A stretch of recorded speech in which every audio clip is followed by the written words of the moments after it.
Welcome, everybody. We are live. This is Garden Grove Unified School District Athletics High School Football Countdown to kickoff Week 1 here at Bolsa Grande Stadium. Today, we have the Rancho Alamitos Vaqueros hosting the Savannah Rebels in this non-league matchup. Glad to be here. Last week, a rough stream with Los Amigos and Santiago. Today, looking like it's going to be a lot better. We're at the friendly confines of Bolsa Stadium, my favorite stadium. I love Monsoor, but Bolsa's just a little bit better. The Monsoor view is nice, but there's just something about Bolsa Stadium that holds a near and dear place in my heart. Now, today, we've got, like I said, the Rancho Alamitos Vaqueros hosting the Savannah Rebels. Savannah coming into this game 1-0. 1-0 by way of a victory over Bolsa Grande last week, 34-28 at Glover Stadium. Rancho, this is their first game of the season, so I'm sure they are chomping at the bit, eager and ready to get their first game going without any delay while we learn a little bit more about our schools here. Again, Savannah Rebels led by head coach Fred Emerson in his first year at the helm of the Rebels. Last year, they went 2-8. That was good enough for 2-3 and fourth place in the Orange League. This year they are in the Zeta League. Of course, brand new leagues all over Orange County. The landscape of high school football in Orange County, topsy-turvy, went from heels on, we're now on our heads over here. Savannah has had one league title. That was back in 1994. Their last playoff appearance came in 2017. They have one CIF title game appearance and one CIF championship win. That was in 1993 against the Whittier Cardinals. They defeated the Cardinals 20-13. Coach back then, Fred DePalma. I had a cousin named Gilbert on that Whittier team. Many years later, when Fred DePalma was at Cotella, he led the Knights to a CIF championship over the Covina Colts. On the Covina Colts team, one of my cousins, Danny Urias. So, Fred DePalma, generational trauma to my family, but a very good coach here in the Anaheim area. The Vaqueros, led by head coach Mike Enright in his 25th season. Quite the contrast, right? Coach Emerson in his first, Coach Enright into his 25th year. That is tied for second place among active coaches at one school with head coach Doug Case, who Coach Enright replaced here at Rancho. And, of course, leading the way by a few years, 27 years, is Coach Frank Mazzota over at La Habra. Anyway, let's get to the Vaqueros. They are now in the Sigma League, and we'll get into what that means and who they're sharing a league with a little bit later. But last year in the Garden Grove League, for the sixth year in a row, they won first place, a share. They had to share that with Los Amigos. Los Amigos beat them 14-13, I believe, right here on the stream last year. We covered that game, a fantastic game that's turning into one of the best matchups here in the district. And they finished with a 7-4 record, an unfortunate loss in the first round to, I believe, Santa Rosa Academy. I don't have the notes right in front of me. Yes, Santa Rosa Academy, 24-20, so a close game in the first round. Now, their last playoff appearance, of course, last year, they've made 3 CIF title game appearances way back in 1992. A 1-point heartbreaker to Sunny Hills, 14-13 in the mud down at the Santa Ana Bowl. The following year, a loss to Mira Costa, 29-17. They went back-to-back and couldn't get one in the bag. And then many years later, in 2014, the big-time rivalry, one of the best rivalries at that time, Garden Grove and Rancho. They were able to meet in the CIF championship game down at Orange Coast College, a sold-out Orange Coast College there at LaBarge Stadium. And it was a victory for the Argonauts, 35-0. Now, let's take a look at the schedules of each team. Of course, we said Savannah was victorious last week over Bolsa. They play Rancho, of course, here tonight. And then next week, the Trifecta, their third Garden Grove Unified School District team, playing Santiago at 11 a.m. over at Handel Stadium.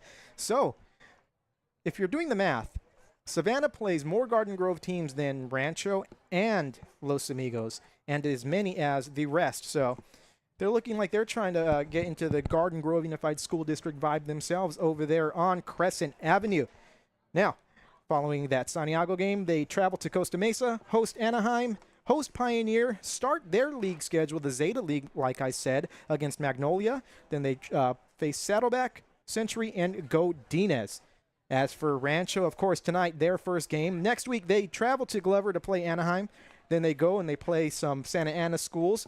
They go to Saddleback, return here to Bolsa against Godinez, take on a tough Corona squad. The Panthers, historically pretty good over there in the Riverside area. They play them here at Bolsa Stadium, and then they start their league schedule off. Of course, they are in the Tango League, the Sigma League, like I said, the Sigma League, and that is with Estancia. Then they host Estancia here. Then they go to Mansour to face the Lobos of Los Amigos, and what is definitely a game that we will be broadcasting because, I mean, how could we not, right? Then they go to Valley, host Calvary Chapel, and round off that league slate against Ocean View.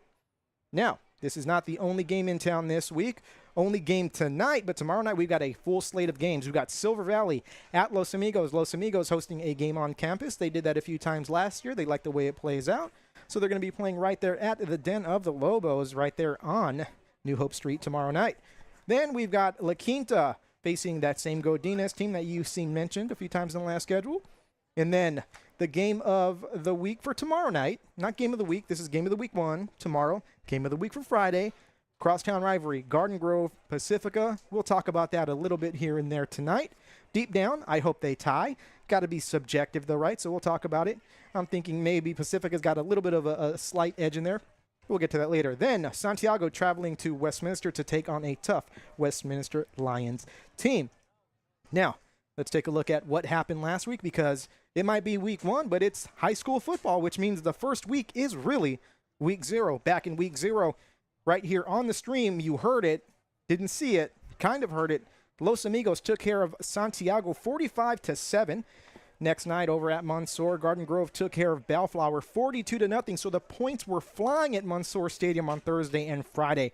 Here at Bolsa Stadium, Pacifica fell to Kennedy 21-20 in a battle between old Empire League matchups. So you had two games last year last week that usually get later on in the year, two old league matchups with Pacific and Kennedy and Los Amigos and Santiago. And of course, we mentioned this Savannah team that we will be seeing here today defeated Bolsa 28-34. Now, I feel like this is going to be a good game. I think it's going to be a good game. It should be a good game. I'm excited to bring it to you. I'm ready for the high school football season. I've been ready since last season ended. We had some good games there at the end of the season. We saw Los Amigos take care of business and clinch a share of the league championship. And, of course, in that last week, we also saw La Quinta and Bolsa Grande, who we will be seeing later on since they are in the same league once again. Now, tap into the chat, say hi. Feel free to share this link out with everyone that you know, the mailman, maybe your neighbor, maybe you go down to the McDonald's to grab some food right now. You let them know in the drive-thru. We've got football here. Give them the bit.ly. Follow us on Instagram at GGUSD Athletics. Hey, we've got high school football kickoff in about 8 minutes. I am David Mora once again. Thank you for joining us. We've got some guests coming up a little bit later. You will hear from District Athletic Director Dave Mamali. As always, my loyal partner here in the booth, and maybe a few special guests mixed in here and there. Now, I love talking. I don't know about you. We are not going to be broadcasting Los Amigos tomorrow, but we will be getting a Los Amigos game in the future for sure. Los Amigos Rancho is definitely highlighted on the schedule for us, and I can promise you that it will be shown and heard. We apologize to the Los Amigos and Santiago contingent for last week's stream. I took the biggest loss of the week last week, but hey, we bounced back. I got home, stayed up until about 12 in the morning, 1:30, fixing everything, spent the next day doing tests, and here we are. Now, again, 7 minutes, 31 seconds away from the action here. We're going to take a little break, but we will be back. This is Garden Grove Unified School District's Athletics High School Football, and I am David Mora. Thanks for tuning in.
Once again, you are tuned in to Garden Grove Unified School District Athletics High School Football. We are here at Bolsa Grande Stadium today. The Savannah Rebels visiting the Rancho Alamitos Vaqueros. Rancho sporting some new uniforms that we'll be seeing in just a little bit. I was down there on the field, looking pretty sharp. Last week, Los Amigos and Santiago with brand new uniforms. Our teams are dressed to the nines early this season to get things going.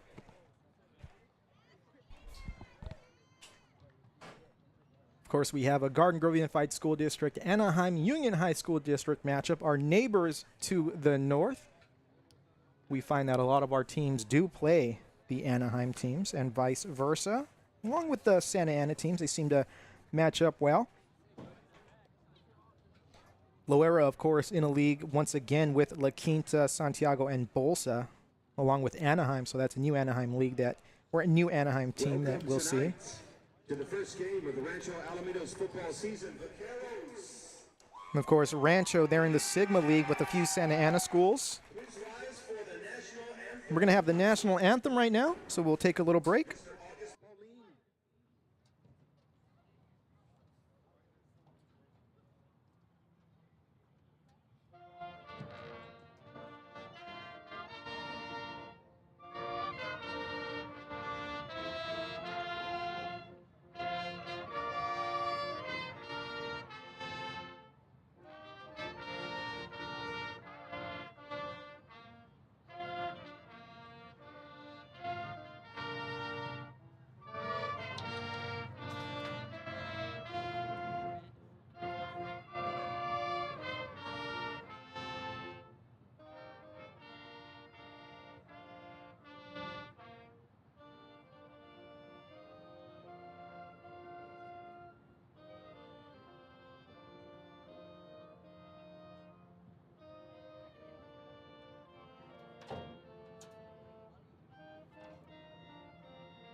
Great job there by the Rancho Alamitos marching band playing the national anthem.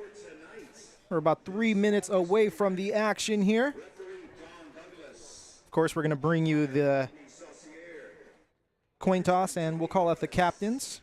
Trying to do my best with calling names. My Rancho roster is on my phone. My Savannah roster was pulled by Max Preps, so we'll see how this goes. Today on camera with me, Vincent, trustworthy worker here who's usually running graphics. Kaylin is at home. Hi, Kaylin. We know you're tuned in. But log off and go study. You have a test tomorrow. And here we go. The Rancho captains are making their way out here.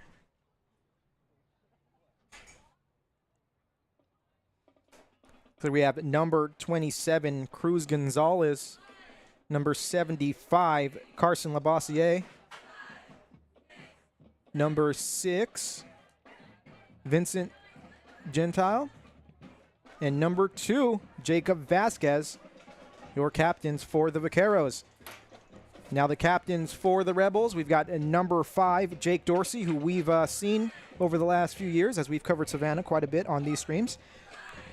Number 8, Diego Perez. Number 58, whose number is not on the roster. All right, good job, Max Preps. Or maybe 59. We'll say 59, Gabriel Escoves. I believe number 4, Fabrizio Ramirez.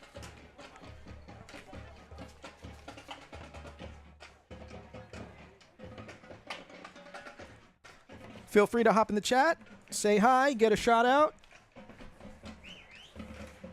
I'll do my best to monitor that as I am running graphics today. And calling the plays.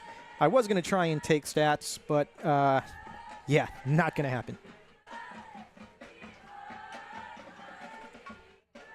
So we'll try and guess on the stats. You get a little bit of a comedy here, so you'll laugh a little bit. Probably cringe a little bit. Anyway, the captains are now walking to midfield.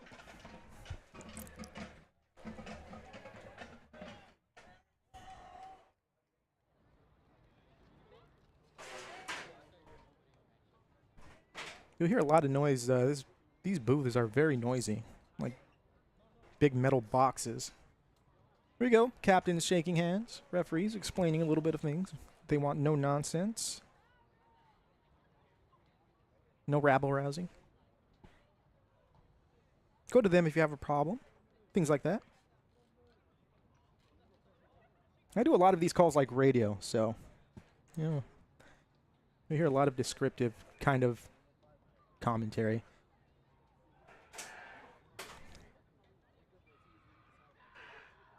Trying to see who won the toss here.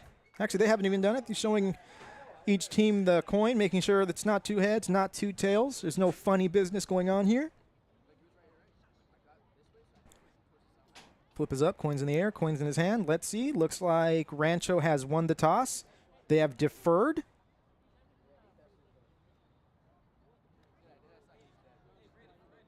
Savannah will be defending the north end zone, the one that's going up against the freeway.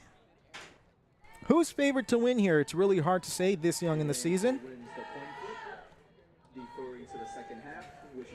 Savannah's probably going to come out with a lot of fire. They did beat Bolsa last year, so they've got one win under. They've got a little momentum. Rancho losing some studs to graduation, but they've got a good group back. Hard to make the call. I can be one-sided here and say that Rancho's favored. Don't have to be subjective too much when we've got an outside of district team. New league platform. The new leagues are crazy. They now go by Cal Prep's rankings. Garden Grove schools now in 4 different leagues as opposed to 3. Rancho and Los Amigos were grouped up together in the Sigma League. Down in the Tango League, you got Bolsa Grande, Santiago, and La Quinta. And I believe those leagues will be changing a lot more frequently based on the results of either the previous last 2 years or the previous year. Much like the playoff system, those Cal Prep rankings do play a big role, and it's meant to create some balance and equity. So a lot of people are actually thinking that there will be no more undefeated league champions. We've seen that a lot. We've seen Garden Grove go undefeated for many years. La Habra went undefeated for many years. So they're saying we're probably going to see a lot less of that, more parity, a lot more competition. You've got a lot of teams that are playing up and doing a real good job. Savannah in the Zeta League, technically the lowest league, but they don't play like that as they beat Bolsa last week, who's in the Tango League, which is supposed to be a level above, and they're playing up again today as Rancho is in the Sigma League. Hi, Miss Giuliani, Mr. Primo, Miss Garcia, Miss Justice. All right, so here we go as we get ready for some action. You're going to have some shadows for a little bit, so pardon the view on the camera. It's going to be a little funky until the lights come on. Back to receive for Kicking off for Rancho, Jacob Molina. Michael Bazin for Savannah back to return.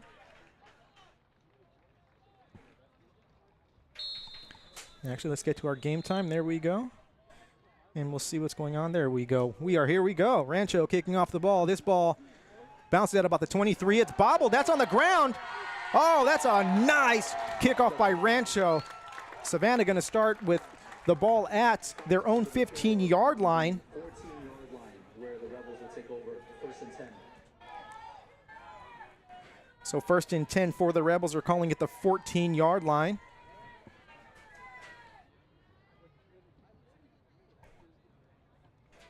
That's a good start if you're Rancho.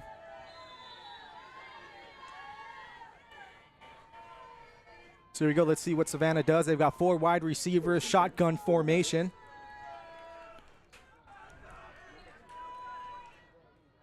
Correct. Takes the snap. He's going to hand it off. That's number 5 to the left side. Jake Dorsey gets maybe 1 yard on the play. That's going to bring up 2nd down here for the Rebels.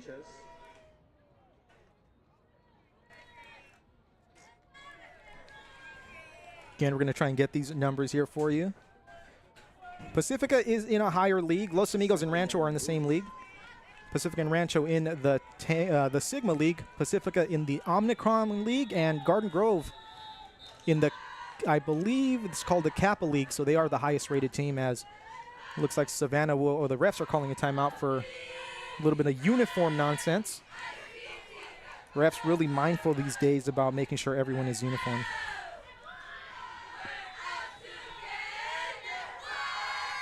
So Diego Perez back in the backfield for the Rebels. 4 wide receivers again, running back to his right side, man in motion. That's going to be a quick pitch to number 14, takes it around the right side. He's going to be met almost immediately as Francisco Medina doesn't get too much on that carry. That's going to bring up a 3rd down here for the Rebels. Vaquero defense looking pretty good right here as that brings up a 3rd and about 6 yards. Again, 4 wide receivers for the Rebels. Perez getting ready to take the snap. Back there in the backfield, Jake Dorsey to his right. Perez takes the snap. Oh, a little bit of a fumble or a bobble. Passes it to Dorsey on the right side. Dorsey's not going to get much, maybe 2 yards on the play. That's going to bring up 4th down for the Vaqueros. For the Rebels. Calling it a 4th down and 4, and let's see what Coach Emerson does here. Looks like they will be bringing in the punt team. Back deep to return for the Vaqueros, number 13, Oswaldo Ramos.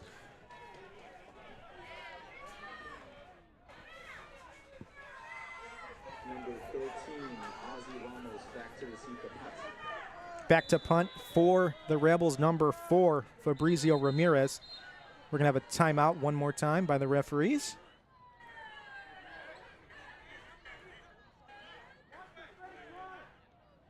Not sure what's going on here.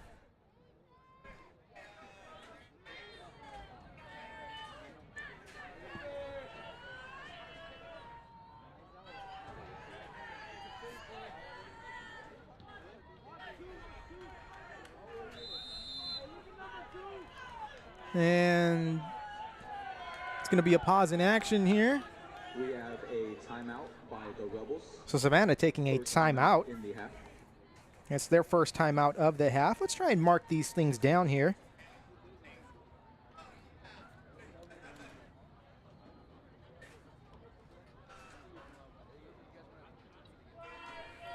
Try and keep track of these things as much as we can. A little bit hard.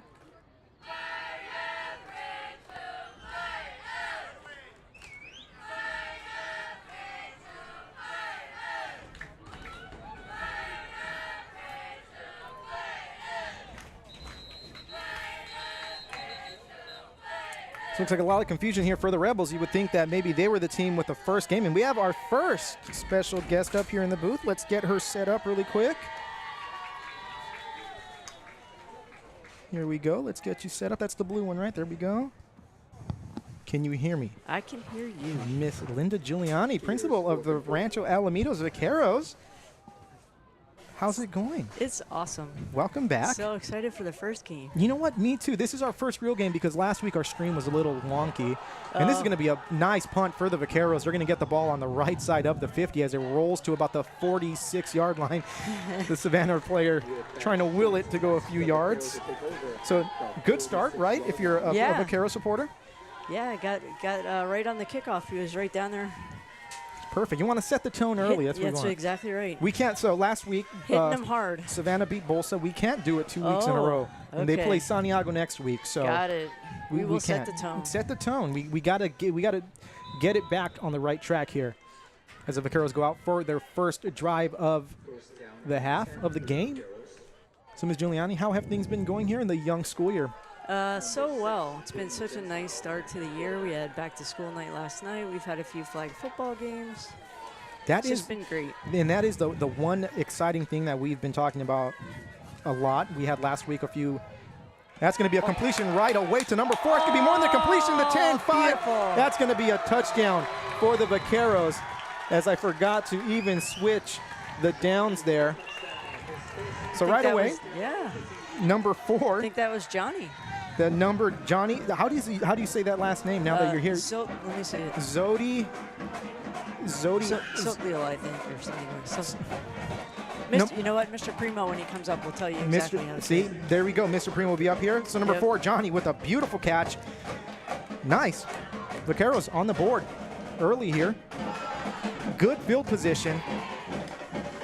Let's see if they can get boot this extra point in. Last week, that was a hard thing for our teams to do, was get those extra points.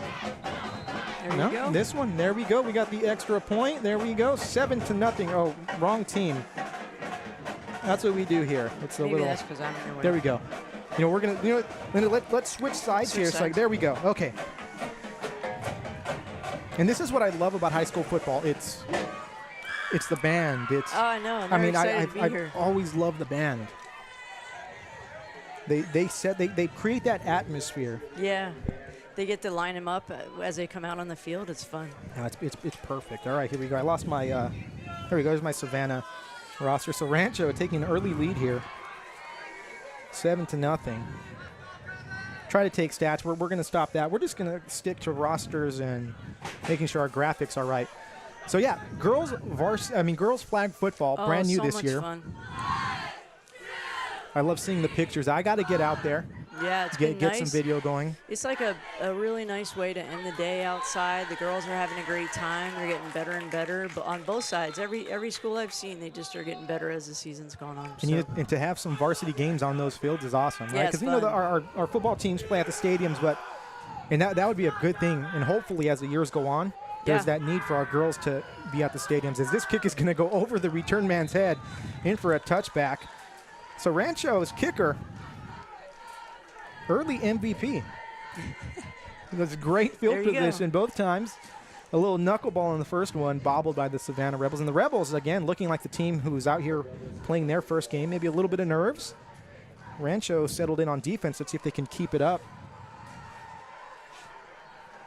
So girls varsity football. Girls flag football. We are going to be either broadcasting or at least recording the Rancho Los Amigos game. Oh, fun. Depending on how the Wi-Fi situation is. Even recording, they can go back and watch it and check it out, because they can't watch it live, but at least they'll be able to see it later and show their families. Yeah, that's really cool. Another referee timeout. A lot of uniform issues here for Savannah. You got to stop watching these college players and trying to mimic what they do. That's what it is. That's what it's all about, right? You got to emulate. They call it drip, right? Drip, is that what that's the kids? right. Yeah. You got it. Sometimes it comes back to haunt you on the football field. Here goes Savannah, first down. Perez takes a snap, hangs it off to Dorsey over to the left side. Gain of about 4 yards on play. It's going to bring up second down for the Rebels. So yeah, a lot of exciting things going on in there early at Rancho, right? Yeah, and it's nice. We have that turf that we got put in last year, and the girls get to go out there and play at the end of the day. Lots of good crowds. It's been busy in the gyms with the volleyball team. Everyone's out there competing and doing well. So it's really nice to see. Even I say the band, they've been out there since the summer, and they sound great already. So the bands are out there 6:30 in the morning in the summers, and they're all day. When I was at Pacifica, I would see they were there before me, and just incredible the amount of work they put in. Not only them, the ASB students are there all hours of the day, making sure that their school is going to get the best, treatment possible when it comes to activities. As Dorsey catches that ball, he has a first down. Gets a nice little gain ball over to about the 44-yard line. It's going to bring up a first down for the Rebels. That was a nice little catch. That was, and Dorsey has been on this Rebel team for a few years. We've broadcast a few games, and every game we seem to mention his name quite a bit. Trips left here for the Rebels. Perez takes the snap, fakes it, passes over to number 4. It's going to be complete. Makes a move, but not much after that. He's going to lose about 2 yards. Ramirez on the reception. I was going to say, it does feel like our defense has been pretty dialed in. And that's exactly what you want. You come into a game, it's your first game, and you have a team that scored 34 points last week. They have kind of momentum, and they're on a little bit of roll, probably a little bit more gelled as far as game action goes. But Rancho doing a really good job as Perez drops back to pass. He's kind of looking, trying to find someone, sees no one, calling shots, lets that one go. That's number 3. Overthrown, incomplete. Third down for the Rebels? I just love the excitement, right? They're just having fun. Yeah, like it's back. It's back. And you know, the summer went by really quick. Yep. But at the same time, it felt like it was a little bit slow. So to have everything just kind of get back to normal and everyone's settling in, feels really good. As we have third down, about 13, 14 here for the Rebels. Crazy shadows here on the field right now, these early games. It's going to get back to maybe the line of scrimmage, but it's going to bring up fourth down. So Rancho looking good so far. That's pretty good defense right there. And we're talking about over on the other sideline, Coach Emerson's his first year. Oh. And we've got Coach Enright, his 25th. Oh my gosh, yes. You know, we talked about there's two coaches tied for the second longest tenure at one school, and that's Coach Enright and his predecessor, Coach Doug Case, who he replaced back in. I do hear that name a lot. Yeah. He's actually a Rancho alum. Oh, fun. And Savannah went for it and got it. Beautiful catch. It's going to bring up first down, so a little bit of gambling here early by Coach Emerson. I like it. It was a nice catch. Yeah, ball's going to be marked at about the 39-yard line. So, yeah, Coach Case was a Rancho alum and then went to Foothill. He lived in the neighborhood over there and wanted to, he coached for his hometown team and wanted to go and coach for his new hometown team. Coach Enright, has been a consistent coach. I think we talked about it last week, Dave Mameli and I. You take all the years of the other head coaches in the district and put them all together, and they're still, I don't even think they're halfway there. That's fun. Yeah, we got a brand new coach at Garden Grove and second-year coach at Pacifica. Oh, that's right, Kyle. Yeah, Kyle. So we'll have Pacifica and Grove tomorrow. That pass complete to Fabrizio Ramirez. So Savannah now going on a nice little drive here.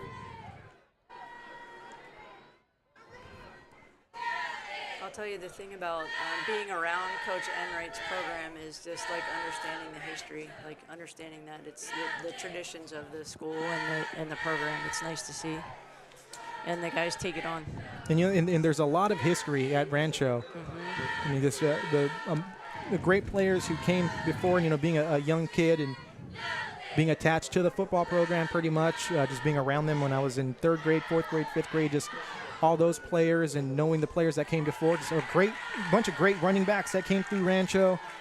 Of course, back in, I believe, the 60s or 70s, Randy Vataha, who played Canadian football. And fun. He went on to create, those little lineup dolls are like, they got them in athlete form. They're like little plastic toys. Yeah. He actually helped found the company that created those. So that's pretty cool. As Dorsey gets to carry. Look at you and your trivia. We try to bring an experience here. That's going to bring up first down for Savannah as they're putting together a nice little drive. Looks like they're settling in now.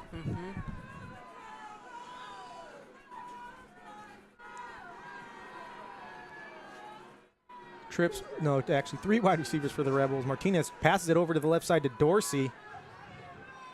Going to get maybe a gain of 2 yards on the play. It's going to bring up second and down. So, yeah, I do a little bit of research when I do these games.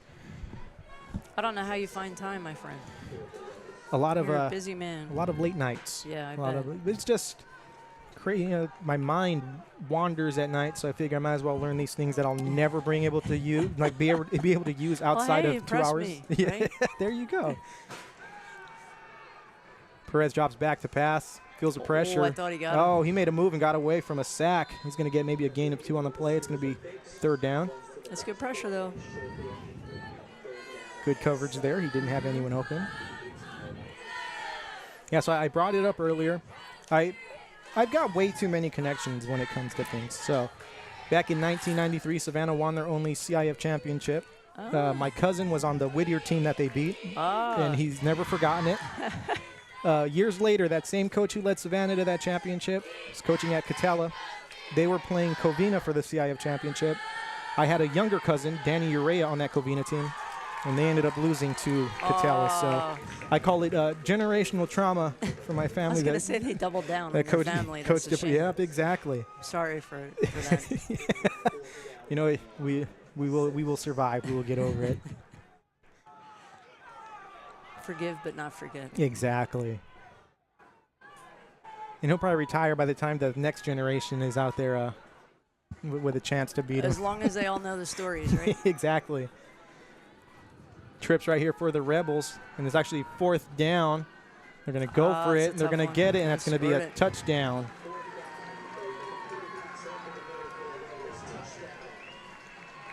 So they cut the lead down to 7-6, and it looks like we might have a nice little ball game. Yeah, no kidding. 4 minutes and 4 seconds left to go here in the first quarter. You are watching Garden Grove Unified School District Athletics High School Football. David Mora here, joined by Rancho Principal Linda Giuliani. That's one thing I love about these streams, too, is being able to get our principals up here. Yeah, and it's fun. When we get our teachers and our athletic directors. Last week, we had some girls flag football players just pumping up their program, so it's really sweet. good. One of my goals this year is to put more student voices in here. Good. Because this is who it's for, right? It's for our students, and that's going to be good on the extra point. So game all tied up here. But, yeah, I want to give the students more of a voice. Good.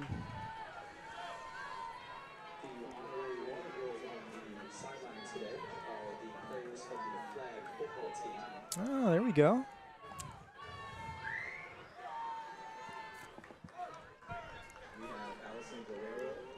So what are you looking forward to most this year at Rancho? What are the things that we've got coming up here that we should all get excited about? Let's see, so many things. Well, we did just have back-to-school night.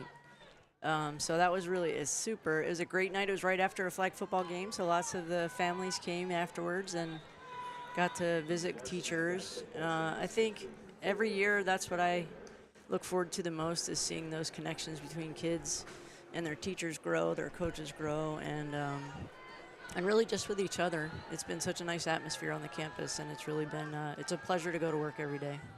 And that's what the constant thing we hear, right, from all of our principals, that they genuinely love the connections that they have with their students, with their staff, their families. That's what makes you all so special. It's fun.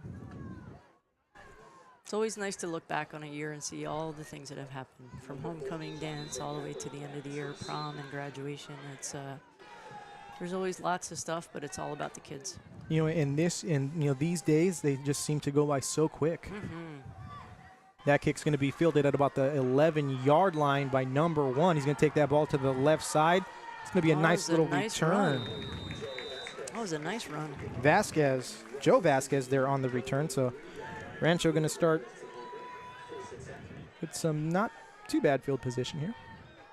Yeah, last year was my first year, and I was just kind of amazed. I was standing at graduation thinking, oh, my gosh, it's over already. Just like that, right? In a snap. So how was that first year? Did you feel like you're settled in now? And yeah, for sure. It's always interesting to have so many people to get to know, but you always have a new group of students coming in, but it's nice to know a lot of the students on campus, and that makes a difference, just being on campus each day. So. But yeah, first year it's challenging, but it was a really good experience. And of course, Primo was his first year last year. Yep. You guys had some good support there with your other APs. Mm-hmm. Julie and Worshie, Miss Garcia, and Miss Justice, they're fantastic. That play blown up in the backfield, so Savannah now maybe settling in a little bit. And then folks like Mike Enright, who's been there for so long, right? It's just nice to have him next to you sometimes and know that he's been a part of it for so long. And it's good. It's that continuity that makes everything kind of run so smooth. As we get second and about 13 here for the Vaqueros, who are in a bunch left formation. Well, and then it's not just about the coaches either, right? It's about the players. Exactly. Telling each other what the program's about and making sure things go the way it's supposed to be, and that it's a Rancho program and it's run the way it's supposed to run. And I think that's what's important, is those younger players getting all that knowledge passed down to them by the older players, and so they understand how to act and how to be around campus. Mm-hmm. We have a really great group of older players, so they're doing a nice job. Hand off to the right side. Number 27, Cruz Gonzalez. It's going to bring up 4th down. 4th and about 3 yards on the play.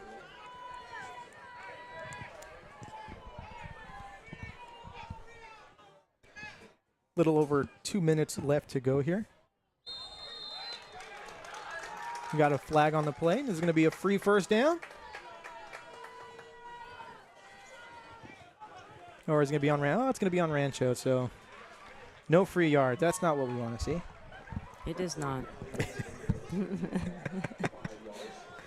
So, yeah, first year down, going into your second year. Now you're, you're feeling it. Yep.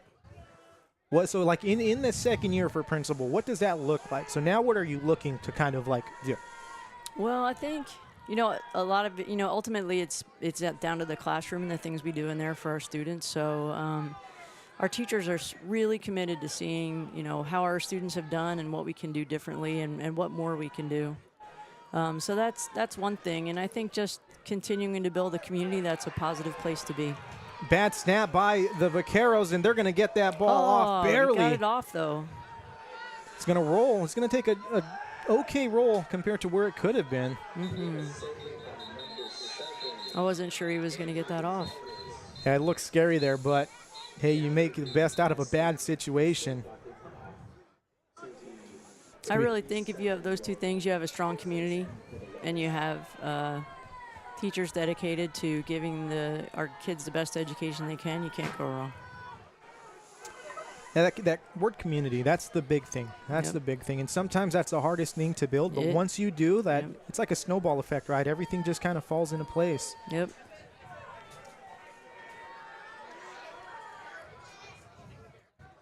It's going to be first down here for the Rebels on the right side of the 50, ball on the 48-yard line.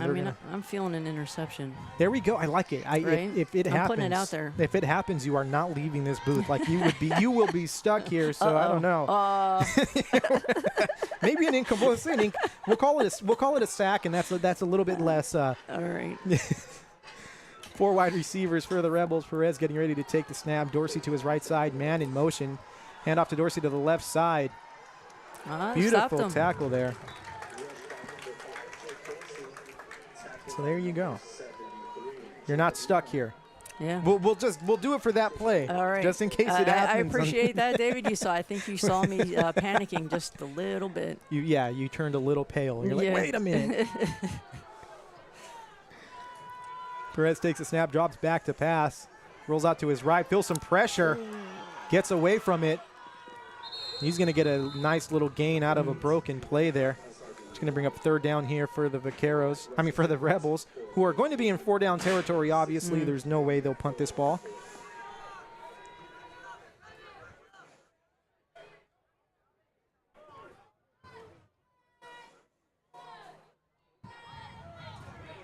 I think tomorrow I get to see the lower level play, right? So I think that'll be nice. First time for that, too. Get them out there. Get the young ones out there on that nice turf field.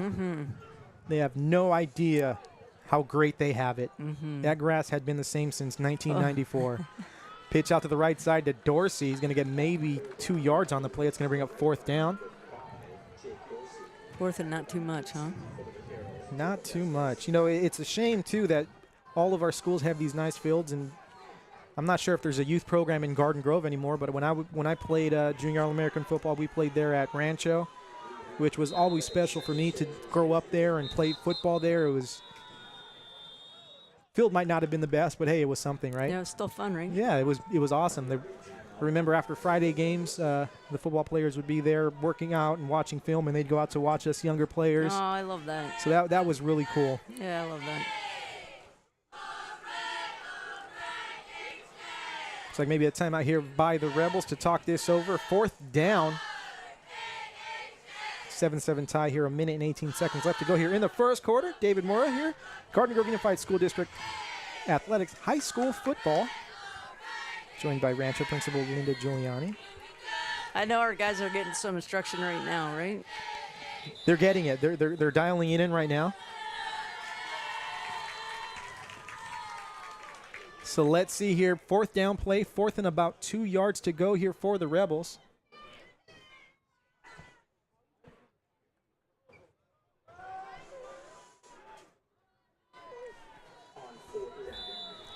So here we go. Let's see. 4 wide receivers. Perez handing it off to Dorsey right up the middle. He's not going to get it, or it's going to be close. I don't think so. Let's see if they give him that second effort, but it's going to be very close. David, I say no. We're going to keep our fingers crossed here. It's where they spot it. And it looks like that's going to be Rancho football.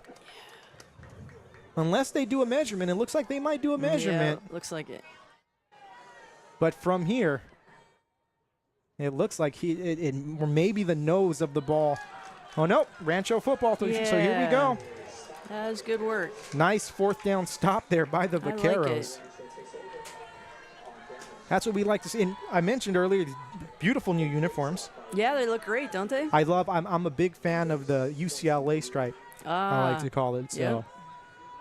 a lot of the old football players from Pacifica, they know that that's what I wanted Pacifica to wear for the longest time. And once I moved on to the district office, they finally got them. Brought it there. They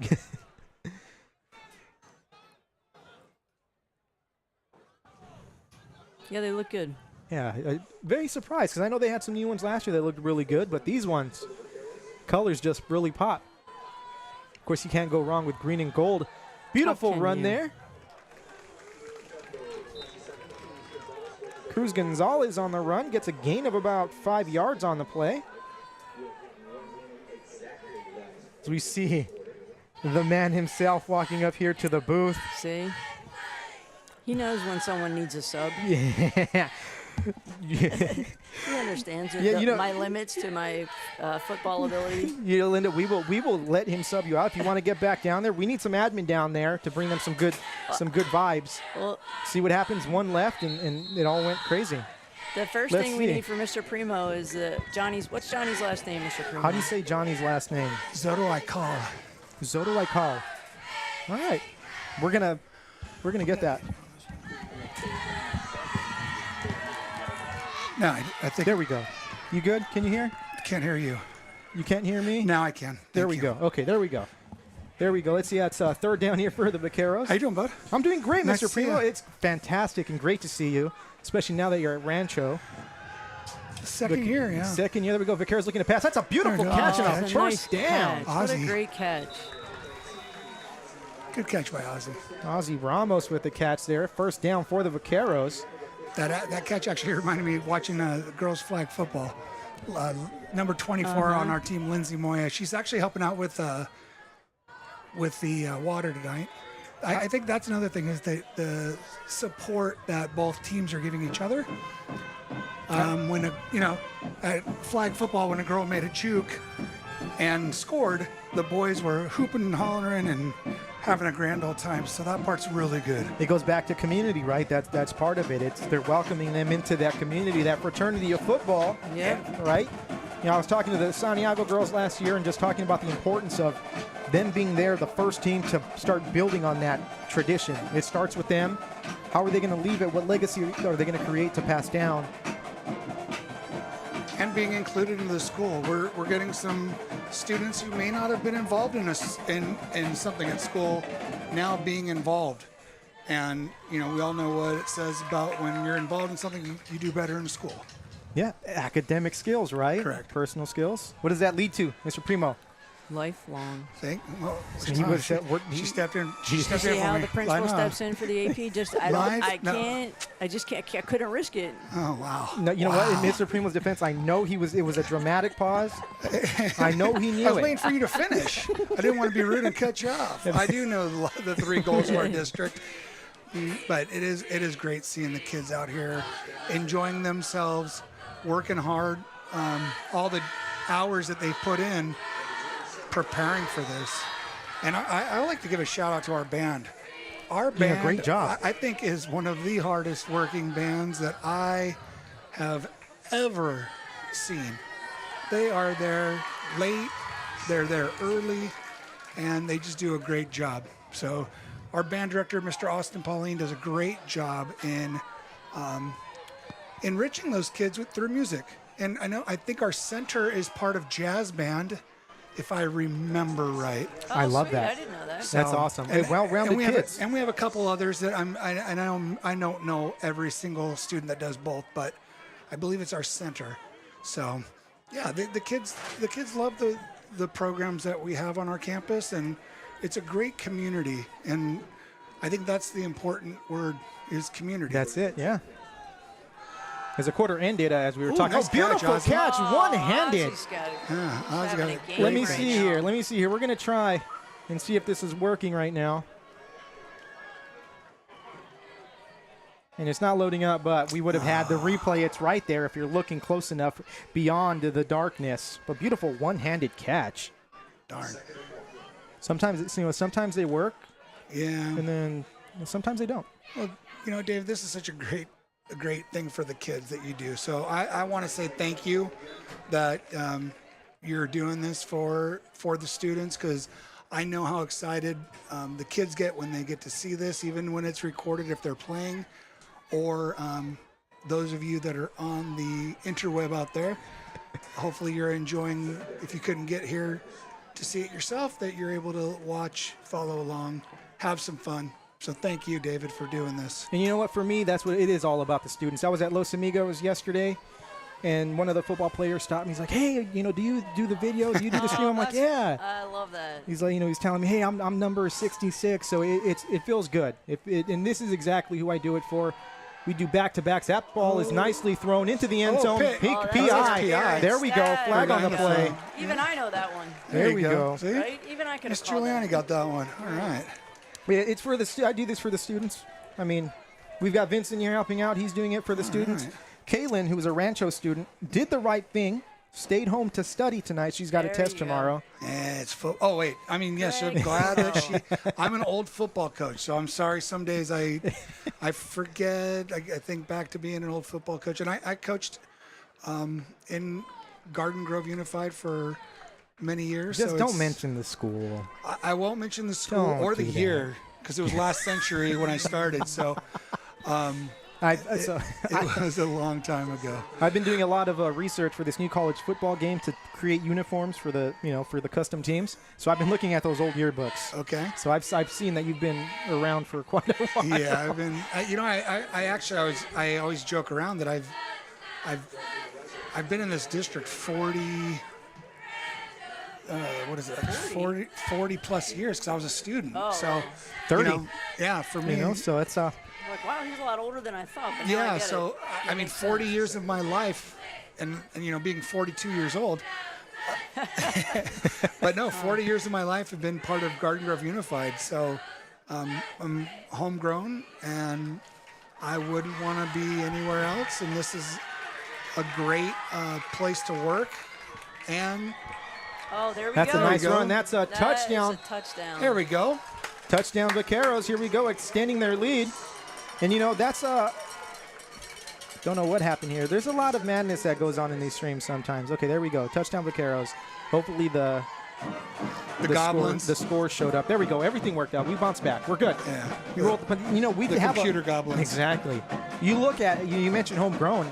That's a great thing about our district is you look around and there are so many employees who went to school here who came back to work in many different areas.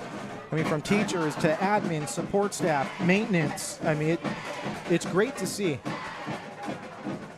PAT is up. Oh, a little Denied. dinked off the crossbar. Crossbar got him. All right, all right. gentlemen, on that note, I'm going to dip out. Let Thank you, Mr. Mr. Primo take Giuliani. over. Thank you. All right, Appreciate it. David, it's always wonderful to see you. Thank you. I for appreciate everything. it. And I will see you soon. We'll be at Yes, you Rancho will. actually next week. So, Sweet. yeah. What are you coming for next week? We're going to do a walkthrough in the cafeteria for a very special event we'll wait to announce. Awesome. Awesome. But that's the other thing, doing some housekeeping, sorry. There we go. Yeah. Some of the changes that, like the cafeteria, we got all new furniture over there, so it looks nice. Kids were super excited about seeing the furniture that was changed up. Oh, Dave, Dave, I didn't notice that. David, you're not on the injured reserve. I didn't notice that, bud. So I'm in a boot. I fractured my ankle back on July 15th. I hope it's a good story. At lunchtime, trying to get fit for my cousin's bachelor party. Snapped it right behind the district office. Wow. But you know what? Snapped it at 12:15.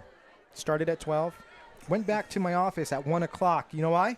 Because you didn't know it was broke. Oh, no, I knew something was wrong. I thought it was Okay. sprained. All right. But that's because that's what Kobe Bryant would have done. Oh, is that it? Okay. That's the Mamba mentality. And I see the 24 on your back that you wear when you're Let me tell when you, you're doing this. that's the wrong mentality. I should have stopped right away. Yeah, well, I'm glad you're healing up, and I'm glad that you didn't prevent you from getting up here. No, nothing will. Taking the hike up here. And I want to give a shout out to Vincent who did the heavy lifting for me. And that's the only reason why we're up here right now. And there's a flag on the play. Savannah fielded that kickoff cleanly. The last two were a little bit Dodgy. wonky. Yeah. You know, it's funny. I look down there. I see Orshi talking to our SROs, and it's easy, even without the dogs, it's easy to tell just from behind who's who, as Officer Adam Smeeja's down there with Officer Link. Yeah. Well, Link's 12 feet tall, so Yeah, that's he's easy. hard to miss, He's right? hard to miss. I love Officer Link. He's a big dude. But So, you know what? No one cares about them right now No, because no next way. to them are, the most important people I think in our SRO program. oh yeah, Hart and Nelly, Yeah. our SRO support dogs, and man, Savannah's going to be dropped back very far. They're going to have this ball at the 18-yard line or so. Didn't see the flag. I mean, I saw the flag. I didn't see the penalty. It looked call. like most likely an unsportsmanlike conduct is All right. from the spot. Dorsey takes this ball around the left side. And if I'm right, Savannah has this is the new coach at Savannah, correct? Fred Emerson, first Okay. year. We talked about it. We'll say it throughout the night. First year on that sideline, 25th year on this Well, sideline. I coached against Coach Enright a long But time ago. So Coach Enright is tied with another coach in this district for longest tenure at one school, and I know you're going to get this because you probably coached against him too. Was his it predecessor. Case was longer than Craven? Are you sure? Well, active. Oh, Still coaching. Oh, I'm sorry. Excuse me. Still Okay, coaching, sorry. yeah. There No was one's been. There was well, a couple. Enright might be longer than Craven when it's all said and done. But Well, maybe, yeah, because I know Craven was there forever. Yeah. I played for Craven back in the day. so not only did you teach at that one school, then you went to the other school. Well, I graduated from Pacifica and long time ago, 1992. And then, I was at Grove from 1997 until, 1999 until 2020, last year. So 2023. Yeah. So 1999 to 2023. So it was a good place, and I know they're playing Pacifica tomorrow. So Yeah, we labeled it Clash of the Titans just because of the history. yeah, But and I'm going to say both new this. coaches. I'm going to say this right here, right now. Or My two relatively new. favorite football programs at this moment in time, Los Amigos and Rancho. All right, yeah, I'm glad The that. battles that they have. Well, I'm still glad that we're able to play somebody in Yes. our new league, because if people are unaware, we have the new leagues for this year, and the football only league that we now have. So it's the Sigma League here. yes. Some new teams you're going to be seeing: Estancia, Santa Ana Valley, Calvary Chapel. I've seen Ocean View a few times, so that's a Yeah. familiar foe. Yeah, and we played Santa Ana Valley. I mean, we played a lot of these teams in preseason in the past. I mean, last year. Did we play a Valley last year? Not last year. It's been a few couple years. years, Since, yeah, it's been a okay. few years. Yeah, it's and talking about leaguing, this is the first time when I have to keep a cheat sheet in my phone. I do. I have all the football divisions. I also have what division we're in for every sport. In Orange Grove, right? Yeah, the Orange Grove Conference, and I'm not ashamed to use it because I don't know if I would, to understand the different leagues, and I think it's great that the competitive equity, right? Because That's what we mentioned. That's what it's about. No- It's that competition. right, nobody wants to be in a 64-0 game. The winners don't, and the losers don't. No. When our last couple of flag football games have been, I believe, 19-18, and I want to say, I'm probably wrong, but it was like 19-17 when we played La Quinta and Bolsa this week. They were exciting. They went down to the wire. Our boys water polo team, they lost to Grove earlier this week, but it was a 10-6 game. I'll say this. The Garden Grove League, for the most part, the past few years, has been a very competitive league. if Loera was down, that's fine. We're okay with that because they're on the outside. But Yes. our even them, they were in the mix. They won a CIF championship while in the league. So I think a lot of the other leagues did need to change. I'm looking right at the Freeway League, directly at La Habra. But for the most part, yeah. And I think Garden Grove got a very tough draw for this new leaguing cycle for football. Yeah, but you know what? I mean, I think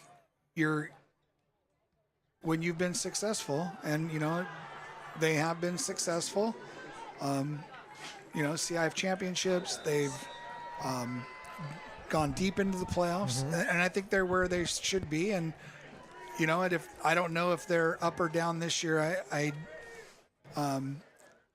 hope the new coach the best, and hopefully, and I know the new athletic director really well over at Grove. He was one of my old students. I coached with him, Coach Cepeda. So he's now the new athletic director, as Mr. Stevens retired and is enjoying his retirement.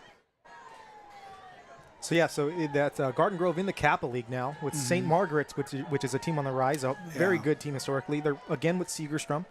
Westminster is kind of on the up and up. Braille Linda has, they played each other in the playoffs quite a few times. And Esperanza, who just a few years ago won a CIF championship. So good league. Yeah, and but the same thing. There were some wars with Segerstrom throughout the years. Westminster. I remember I think my very first game coaching at Garden Grove High School was a 0-0 tie against Westminster in 1999. I think, if I remember right, it was ugly, and we got out of there with a tie. But, these are teams historically we played, that Garden Grove played. And hand off to the right side. It's a good, first down. Like I said, competitive equity, and it will change. It changes. So that's what's going to be interesting. That's the good thing, is to see what these leagues are going to look like in a few years. And I looked at the preseason Cal Preps rankings, and if they redid it, then we would have a shuffling of teams. Oh yeah, it would. Yep. So Pacifica would be in the higher league just based off their predictions. Pass to the left side, incomplete. It's going to bring up second down. Yeah, very exciting season here on tap, just to see how everything's going to fall through. Yeah, and I think, I know our team is relatively young. Yeah. Right. We're young. We have a young quarterback, Vinny, Gentile number 6. On campus, they've been doing well, teaching our incoming freshmen, how Vaquero football works. And the expectations of coming to a high school, and so far the kids have been great. Learning new kids, seeing the fresh faces, and seeing our new senior class excited about graduation, their future, and going on to bigger and better things. There we go. Third down here for the Vaqueros. 4 wide receivers. Yeah, got third and long. Gentile takes a snap, looks to throw, throws out to the right side. He's got a man open. That's going to be Combo number 13. There you go, Ozzy. Ramos. It's going to be a touchdown for the Vaqueros. There's flags on the play. We got a holding, huh? That seam was wide open. And it looks like that's going to be on Rancho, so we're going to have to subtract some points here. That's the wrong one. There we go. Gonna have to give. There we go. We're back to normal. So a big play negated there by the flag. So Carroll's going the wrong way on that one. Going to replay third down. That's going to be a big penalty. But hey, let's just draw it up again. Wow. Do it one more time, right? Very good game so far. Both teams playing each other tight. It's a big. That was a big penalty. It's going to bring up third and Raiders, is what I like to call it here on the stream. Whenever we have something longer than a number I can count on one hand. Third and a prayer. Third and that's what it's going to be. Let's see if it's the Raiders, answered. Prayer trying to get the playoffs. There we go. No. He's nailed there. Yeah. And they're not going to call it an incomplete pass. And speaking of Raiders, was that a tuck? Was that coming forward? What was going on there? No, they called it a fumble. And did they get the ball? And It looked like Rancho recovered it, but Savannah's celebrating like they might have it. Yeah, I think the referees, that's what they're speaking about. I wish I had the Jeopardy song queued up right now, right? Looks like it's going to be. It looks like there's a flag on the play, too, or unless he just lost a flag while running. No, there's a flag. So there's a flag on the play, too. Sportsmanlike.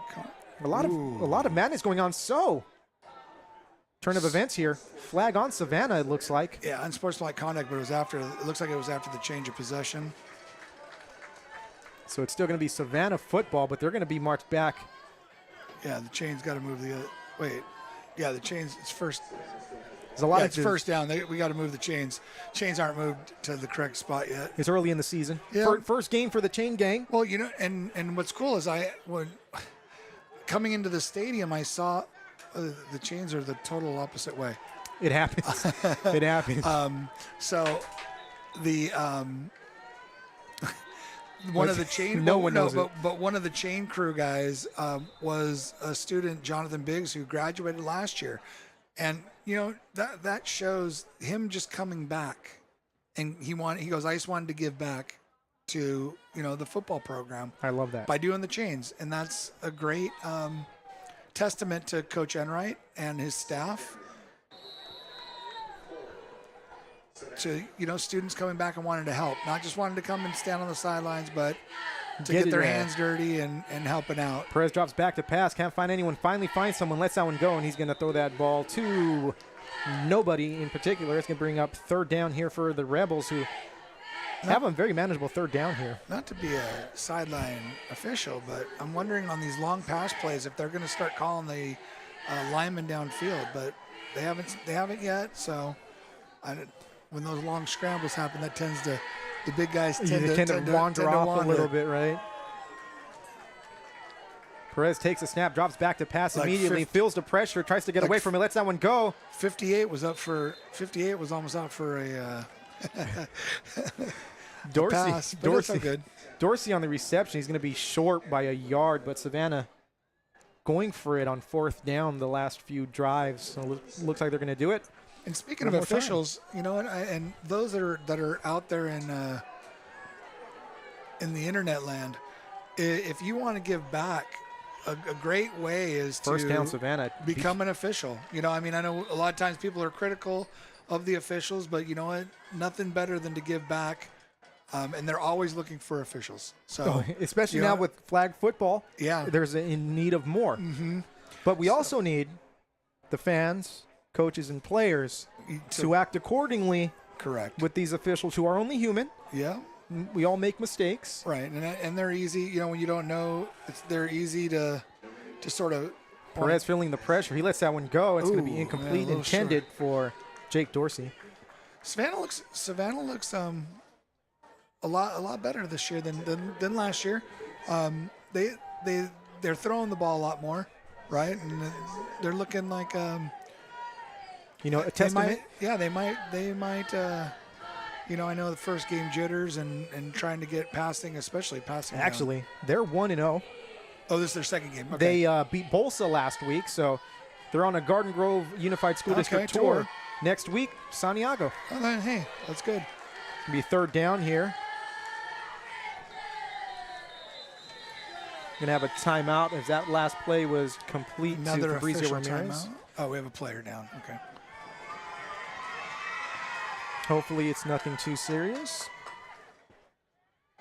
Yeah, the officials, like you said, you know, the idea of it's okay to say, hey, you missed a call, but you know, let's stick with cheering on our kids, whoever, you know, your son, your daughter, your grandchildren, your brother, sister, and keep it positive. And I think we've all been there. I remember, I have to tell this story. 5 or 6, 7 years, maybe 8 years old. Covina District Field, Rancho, Northview. Rancho lost. And I'm yelling at the referee. Why? I don't know. I saw the adults doing it. Right. You know, even when I played, I was like that with the referees. You know, you learn to appreciate just the kind of job they do when you step into their shoes. Mm-hmm. At Pacifica, I ref some powder puff games. Okay. And those girls were angry at me. I'll tell you what. They were very angry when I was calling blatant pass interferences. You know. I did do my time as a CIF baseball official. Oh, okay.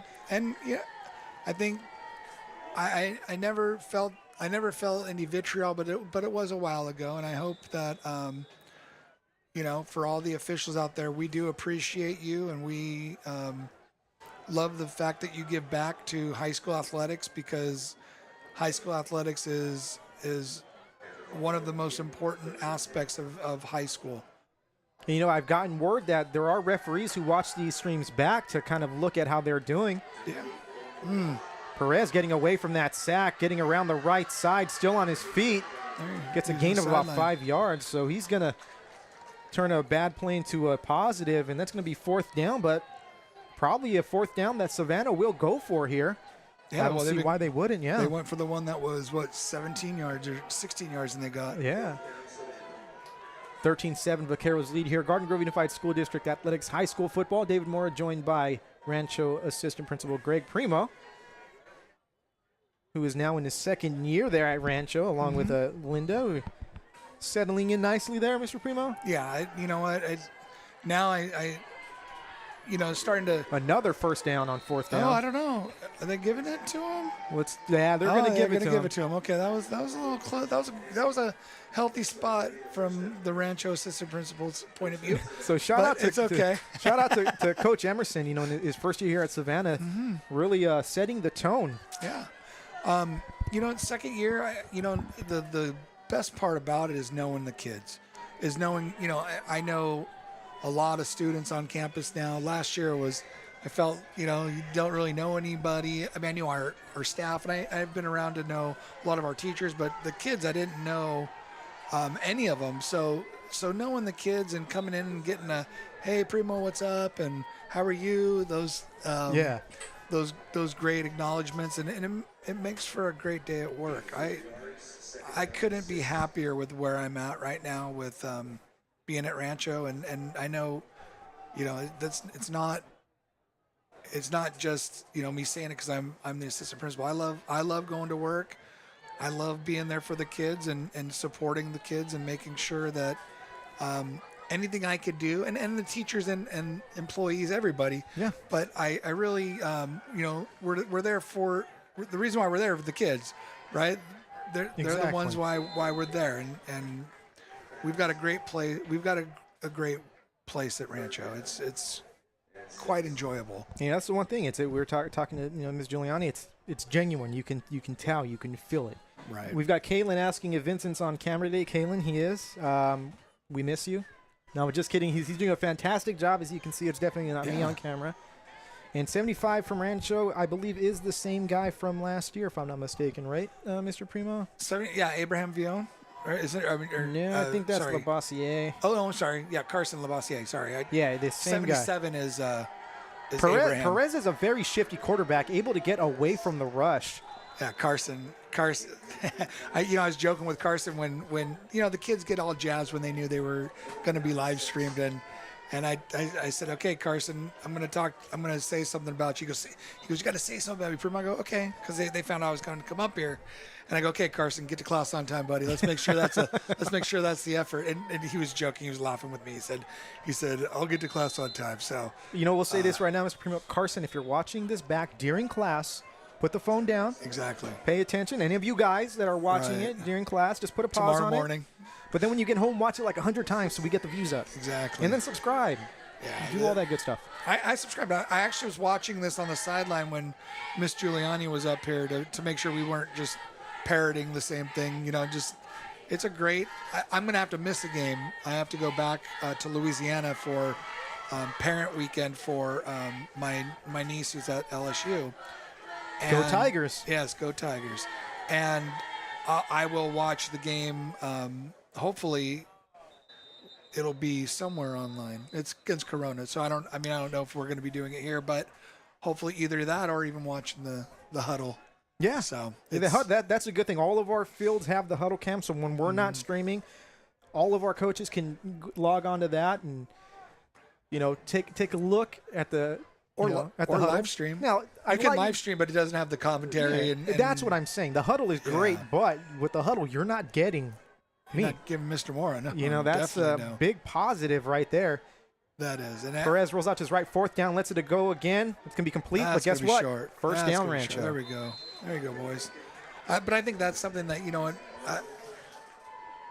high school athletics doesn't get this kind of treatment a lot. So that's why I thank you, Mr. Moore. It's a treat for the kids, and the kids get excited about it. Our basketball coach, Coach Than, is down on the sideline there. He does a great job with our basketball program. The hours that person he puts in, it's amazing. Coach Than. He was actually announcing. Just a little side note. He was training one of our English teachers, Mr. Berger, how to do the announcing. So passing that torch. There you go. We get some more people involved. That, Mr. Berger was a little bit hesitant.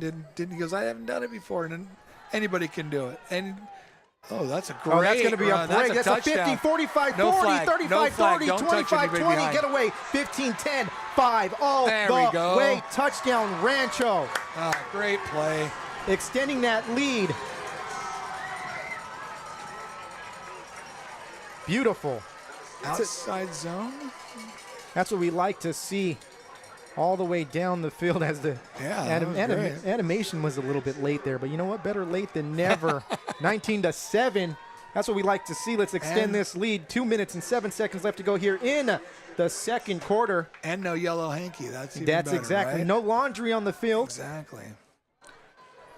Yeah, this is such a treat for me. I like coming up. I mean, David and I have known each other for quite a while. So I've had the chance to work with his dad for many years. PAT, no good. We got to get the PATs.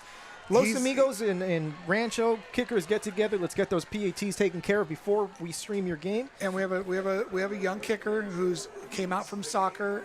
This is the first time he's kicked. So kicking not easy, by the way. And it's not like kicking a soccer ball. No, right? I mean, he'll get it. He's got to get that confidence. The kickers are like golfers, and I don't know about you, David. I golf.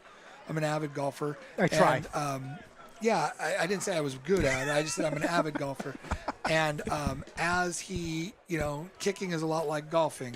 Once you get your confidence and it's going well, it goes well, right? So his kickoffs have been great. So kickoffs have been amazing. I think, but you throw the snap, you throw the hold. There's so much of it. It's a science. And the timing. Yeah. The timing. I was been out at practice a couple of times, and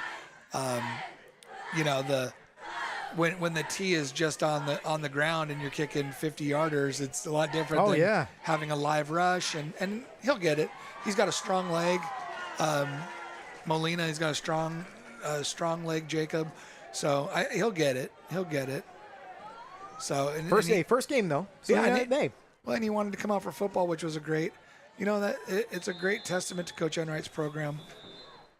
Taking kids that are just playing other sports and, working with them and making them football players. So it's not like we have a bunch of football players that were, come up from the under ranks. And that's how a lot of the best kickers are found. Just you pluck them from, on campus. It's just a little look at that. squib kick. That's a good job to kick that squib. They're having trouble on the kickoffs as it is. And that had some good power on it, and it's exactly what you want. You get Savannah to jump on the ball. There's no return. We don't have to worry about tackling if they're jumping on it, right? That field position is going to be nice on your side, as that ball is going to be spotted at the 19.5-yard line. It amazes me. I've coached this district a long time, and I love these lights.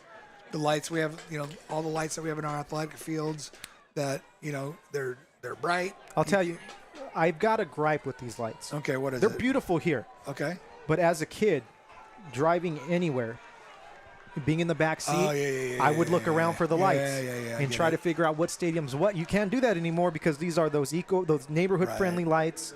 But beautiful while you're here. But for me driving down the street, you still get to see them if you're driving down the freeway. Because we had back to school night last night, which we had a good turnout of parents. We had a flag football game that preceded back to school night, so it was good to see some of those families. Perez has a lot of time to throw. A lot of time. Lets it go. He's got a man open, picked off. There we go. Rancho football. Here we go. There you go, Ozzie. There we go. Ozzy's having a half. Ozzy's having a half. Ramos doing it all for the Vaqueros right now. So here we go. That's a good half. Let's see. Let's extend this lead. I believe Rancho's getting the ball to start the second half. So nice. This is what we want to hear. But yeah, I like that girls flag football was able to roll into back to school night because now you funnel them right onto campus and everyone's there. And yeah, and we're always trying to get more people to come and check out the great things that we do on our campus. Here we go. First down for the Vaqueros. Ball on the Savannah 45-yard line. Nice handoff up the middle. He's going to go all the way. No stopping him. Touchdown Rancho. The lead is extended.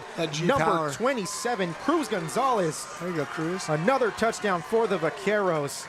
Yeah, they trapped that D lineman. Nobody there. That's what we like to see. Vaqueros extending this lead. And there we go. That's huge. I mean, we're talking less than 3 minutes? Yeah. 2 touchdowns in under 3 minutes to go in the half. Not just, and it's within 3 minutes. So that's a huge turn of event when you can go into the halftime 20.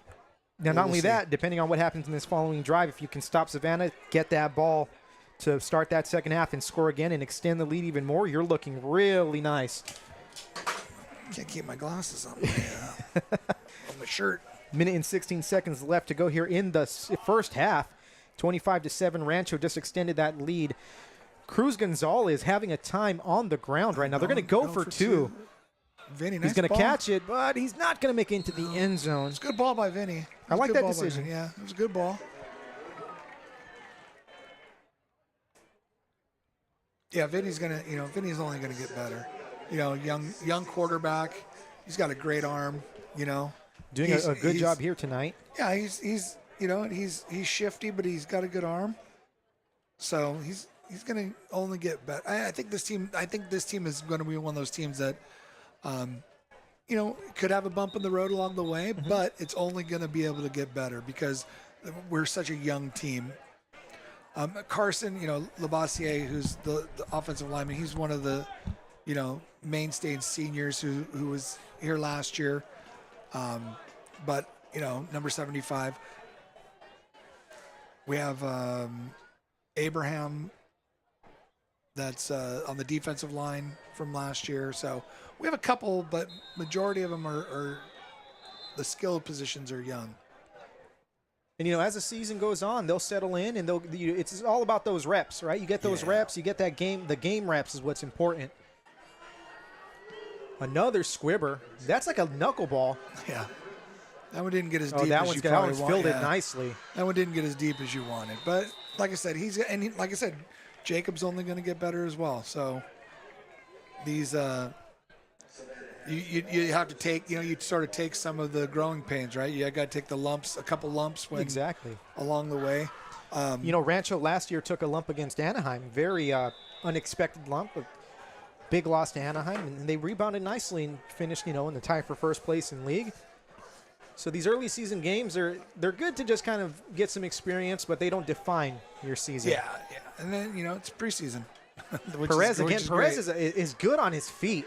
Yeah, he's doing a good job. Just we're not getting a lot of pressure up that middle, right? So and even when you get pressure, he's quick with his feet. He's able to bounce it out and make something out of nothing. Yeah, that actually is a good play. I mean, he did a lot of running, but there was no gain. Yeah. So those are, those. I think it's all about not getting a loss of yards and getting back to the line. For them, that's a victory. Yeah. Clock's not running. He ran out of bounds. Perez takes a snap again, drops back to pass, looks to his left, goes to his right, lets it go. He's got man open. That's complete to number 2. He's still on his feet. Oh, he got a tackle. Gets away, breaks a tackle. Yep. That was a good progression by their quarterback. He looked to his left, had nothing going, and then going back right. That was a good. It's that patience. That was a good. That was a great progression. Frank Rocha on the reception to get Savannah in good field position here. 56 seconds left to go. Clock running. Perez looking to the sideline for the play. Dorsey to his right. 4 wide receivers. We got Fabrizio Ramirez down here at the bottom of the screen. He's been getting thrown to quite a bit tonight as well. I know Coach had one game to look. I mean, at least. There he goes. Oh, incomplete. you know, Coach Enright had at least one game to look at because they're being their second game.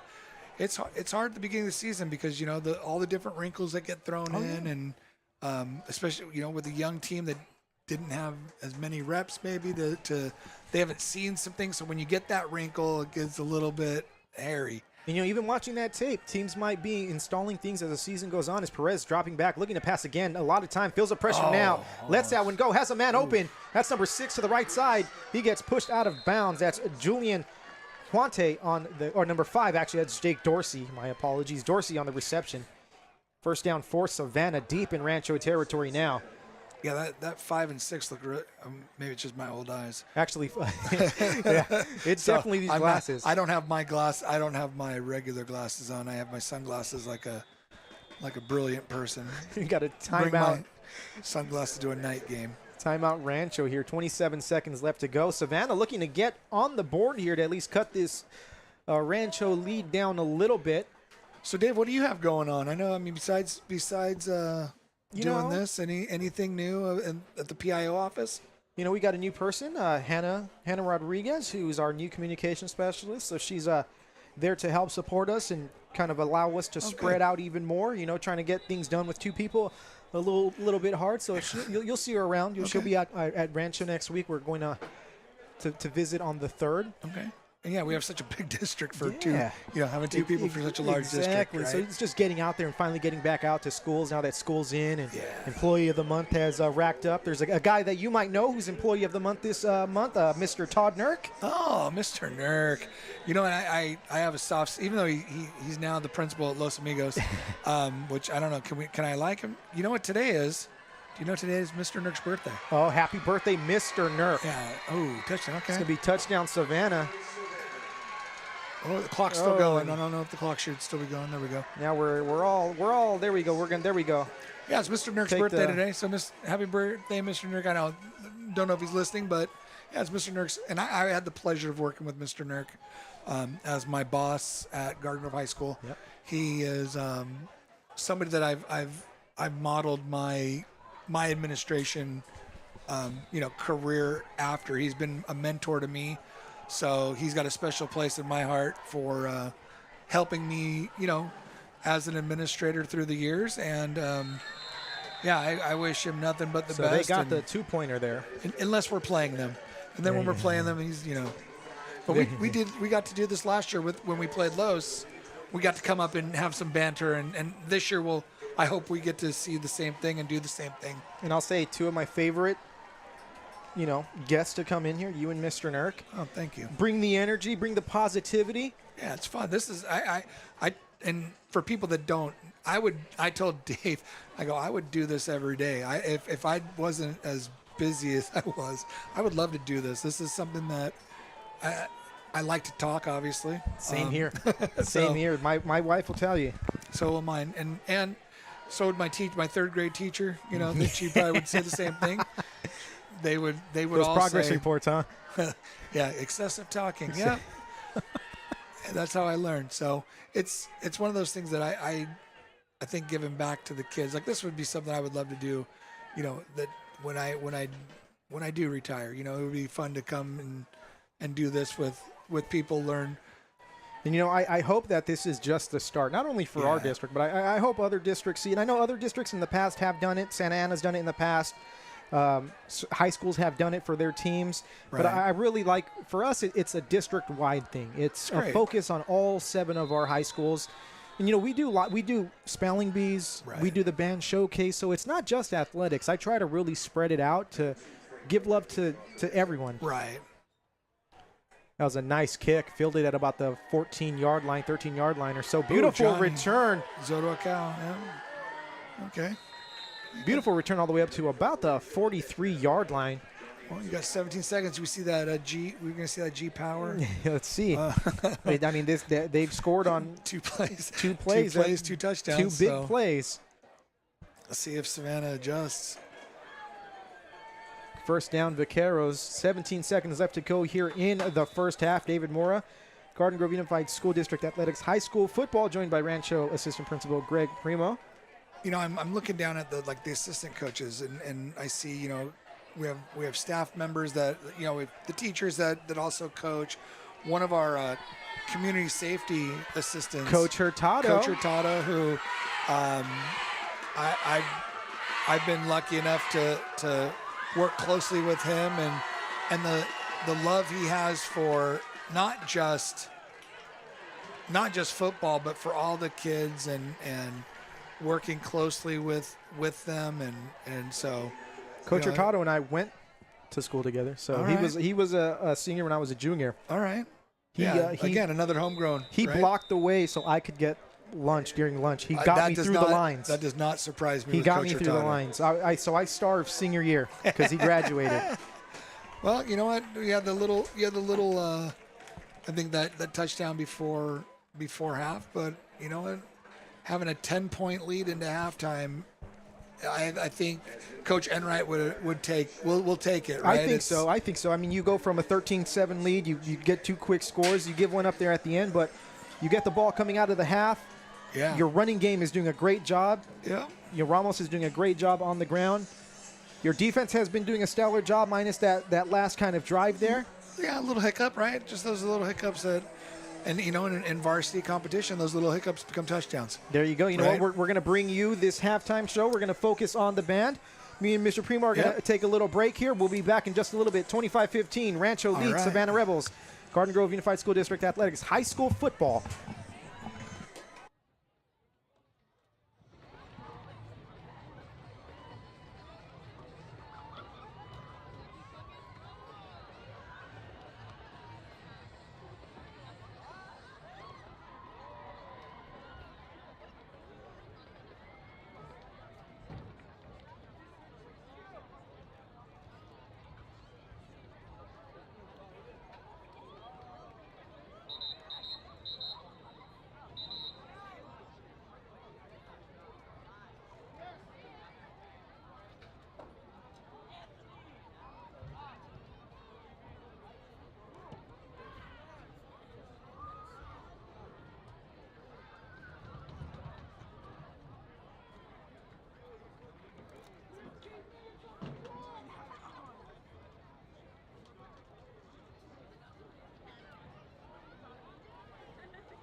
Rancho ASB has requested that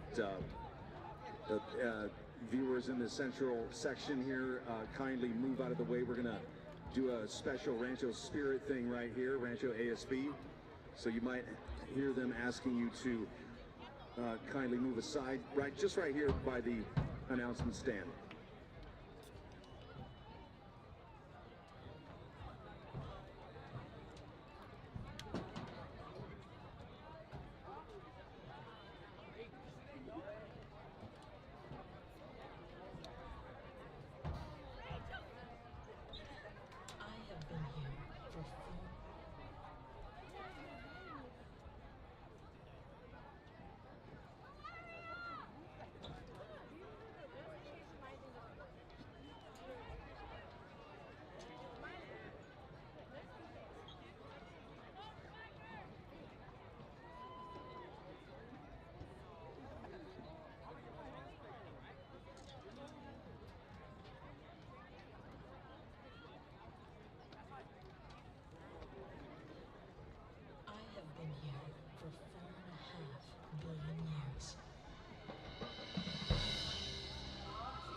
And let's give it up again for the Rancho Alameda's Marching Band and Color Guard.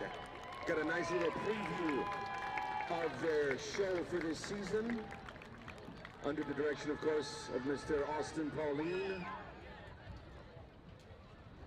More to come and the next game.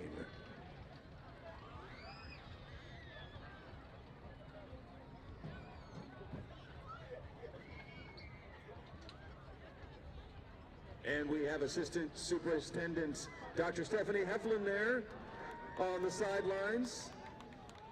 Thank you, Dr. Heflin, for showing up tonight for our first game of the 2024-2025 school year. And we're off to an excellent start.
You are tuned into Garden Grove Unified School District Athletics High School Football. David Mora here at Bolsa Stadium. Rancho holding on to a 10-point lead over Savannah. Savannah scoring late in the first half to cut that Rancho lead to 10. Rancho was leading 13-7 before two quick scores and some missed extra points put them up 25-7. Of course, Savannah getting the 2-point conversion to go in on that last touchdown. Been a great game so far here for the Vaqueros. The defense has settled in despite that score there late in the half. And beautiful running by Cruz Gonzalez has put the Rancho Vaqueros ahead here in this game. Their first game here of the season. Of course, Savannah playing their second game last week, defeating Bolsa 34-28. They've got a brand new coach. You can tell that their energy level is a lot higher. Coach Emerson has done a great job here in this game, kind of keeping Rancho on their heels. They've gone for it on fourth down a few times, had some fourth down conversions. Rancho has had some fourth down stops, so it's been a really good game. Second half should be amazing. Got some Savannah fans here, or maybe some Lobo fans here in the chat. Either way, we've got a great half of football on tap. Savannah lining up on the wrong side of the field, unless they're just lining up at the goal line and jogging all the way to their side of the field. Looking forward to a good second half, and hopefully we can get a home win here, as we do root for the Garden Grove Unified School District teams when we're playing outside districts. Now, if they're playing each other, it's a little bit harder. We like to keep it subjective, except for tomorrow, Pacifica and Garden Grove. As a Rancho alum, a tie would not be disappointing. We'd be fine with that. But as a subjective person, I hope we have a great game. Two of the most storied franchises in the Garden Grove Unified School District. Over 50 league championships spread among them. While Pacifica was in the league, they pretty much ran it. Once they left, that allowed Garden Grove to step up and do their thing. And they meet up tomorrow once again after last year's 19 to, I believe, 14 victory for the Argos after that series was suspended for a few years. Anyway, we should have a great second half coming up as the Vaqueros come back out onto the field to warm up for the second half. We heard from Rancho Principal Linda Giuliani and Assistant Principal Greg Primo, both fantastic guests. Should be hearing from District Athletic Director Dave Mamali, who's on the sidelines taking pictures. You've probably seen him on the sidelines in the pool side, track side. He's everywhere gathering pictures of our athletes, and you can go to ggusdathletics.com if you're an athlete and see all of his pictures, and he provides the full resolution pictures for you to download, for your family to download for free, for you to keep. It's not charging crazy prices. Those are your memories, and he gives them to you for free. So visit Garden Grove Unified School District Athletics.com. Follow Garden Grove Unified School District Athletics on Instagram and Facebook. And while you're at it, follow Garden Grove Unified School District on Instagram at Garden Grove USD, on Facebook at facebook.com/GGUSD, and on YouTube at youtube.com/Garden Grove USD to stay up to date on all of the latest and greatest things happening, and to see some of my non-football, non-athletic work on YouTube and Instagram and so forth. So we have about 1 minute left to go here in halftime, but as we know, referees usually tack on a few minutes for the teams to finish warming up before we get started. Again, Garden Grove Unified School District Athletics High School Football. David Maury here. Vincent on camera, doing a fantastic job today. The energy here at Bolsa Stadium is pretty good. Rancho students coming out here for a Thursday game. I know those are hard to get out for. The band here, you'll hear them doing their thing once the play starts. And for Rancho, hopefully it's more of the same here in the second half. Some good defense, a great running game, and they just kind of ground and pound this game until the clock hits 0, and they leave here tonight with a victory and start off 1-0 and vanquish the Savannah Rebels and get a little bit of a redemption for the Bolsa Grande Matadors, who lost to this team last week. Here we go. Our booth camera keeps turning on. We'll get that off.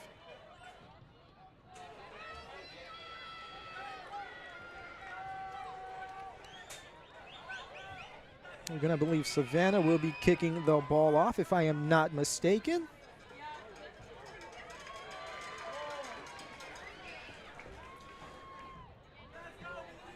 Here we go, just moments away. Clock says 2 minutes and 44 seconds, so it looks like they did add a little bit of time here to the half to give these teams a little bit of extra breathing room, but it looks like they're both ready to go here, probably chomping at the bit after halftime to get this game started. Of course, Savannah getting a little momentum going into the half by scoring that touchdown and cutting down this lead.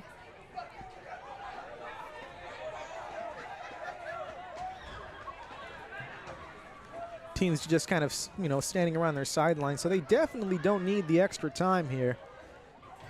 Pretty sure coaches Enright and Emerson just want to get this thing going once again.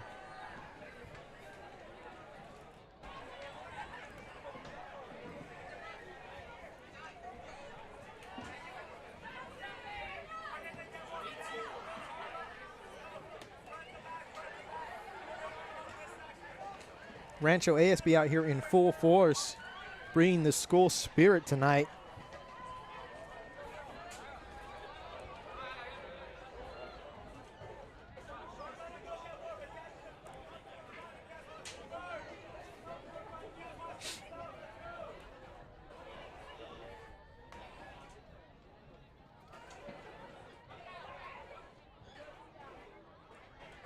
Looks like they are going to let this thing run out, so we're just going to have to try and find some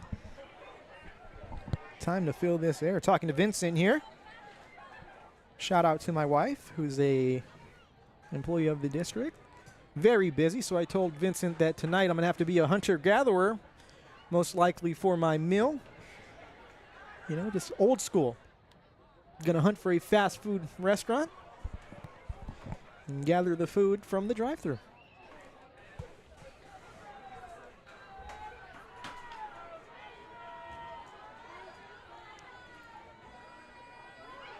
Don't know why they don't just let these guys get going here.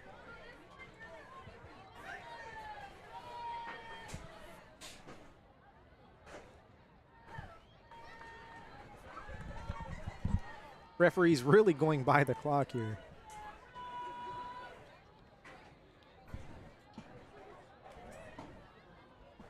Looks like right now we will be joined by the aforementioned Dave Mameli here in the booth.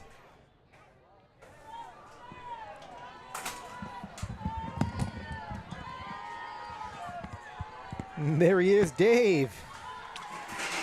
All right. From your vantage point down there, how was that first half? Yeah, a lot of offense. Obviously a flurry of scoring there right at the end of the half.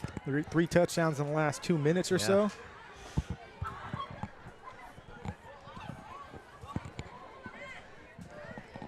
Gonna try and get. I've got the Savannah roster here. No Rancho roster. It's only on my phone.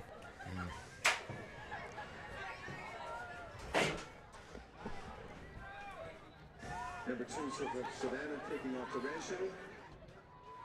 Kickoff there by Savannah.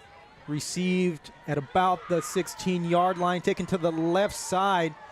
Still on his feet at the 35 to 40. That return by number 11. Let me get my phone up here to get the name. Was that number 11? Because I don't have an 11. Number 4? Yeah, number 4. Number 4. All right, guys, I wear glasses. Johnny Personal foul, Savannah. Zodaako. And I'm probably saying that wrong. Mr. Primo said it right, and that's going to be a penalty on Savannah. So Rancho getting some yards added to the end of that run, so they're going to be into Savannah territory right away here. As it's first down for Rancho from the Savannah 45-yard line. For Savannah, Dave, very important for them to score that last touchdown going into the half to cut this lead down. Looked like it could get out of hand there, and like you said, very important drive. Let's see if they if Rancho comes out with a Cruz Gonzalez run here. The last two have gone for touchdowns, so very important drive here for Savannah if they want to keep this game close. They might want to get a stop here. Here we go. Yep, there's Gonzalez right there up the middle, gets 5 yards. It's going to bring up second down and about 5 yards for the Vaqueros, but that's what you want, right? 5 yards a pop in 2, you get a first down.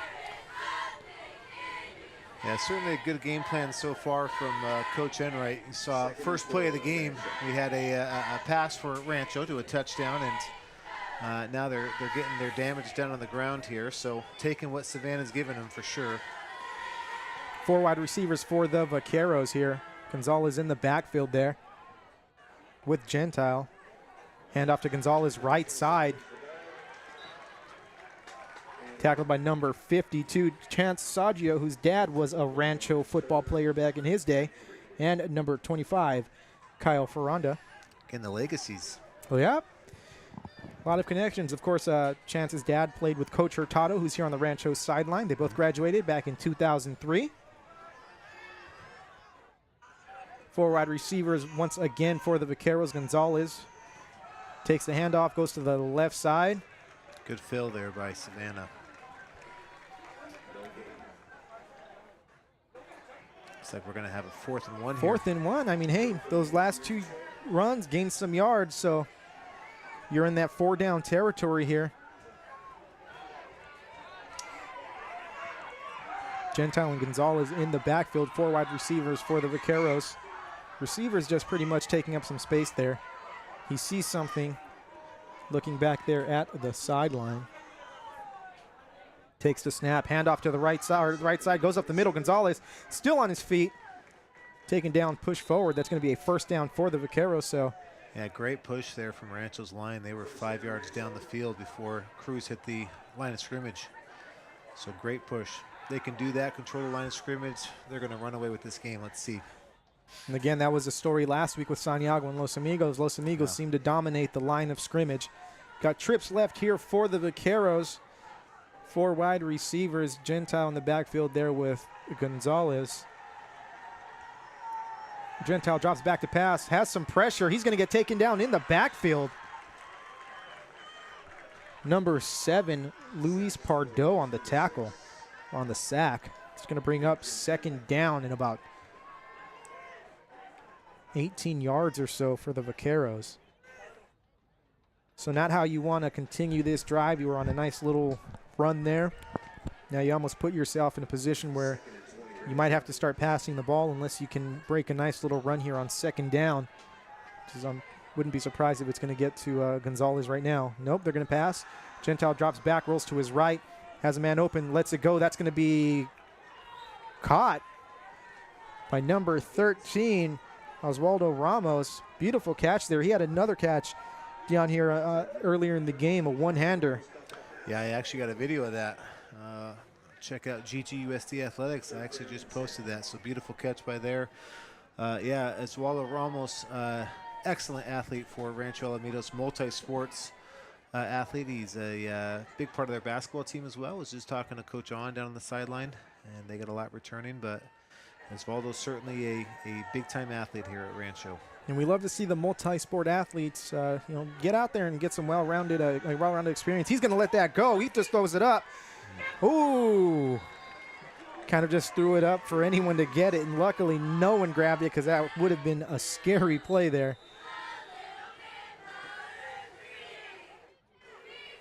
Is it 4th down?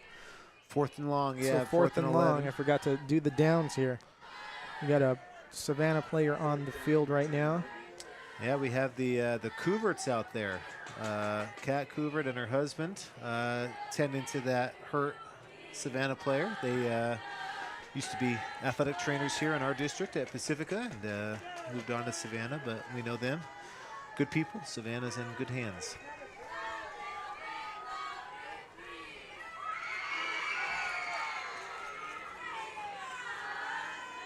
So 4th and about 11 yards here for Rancho.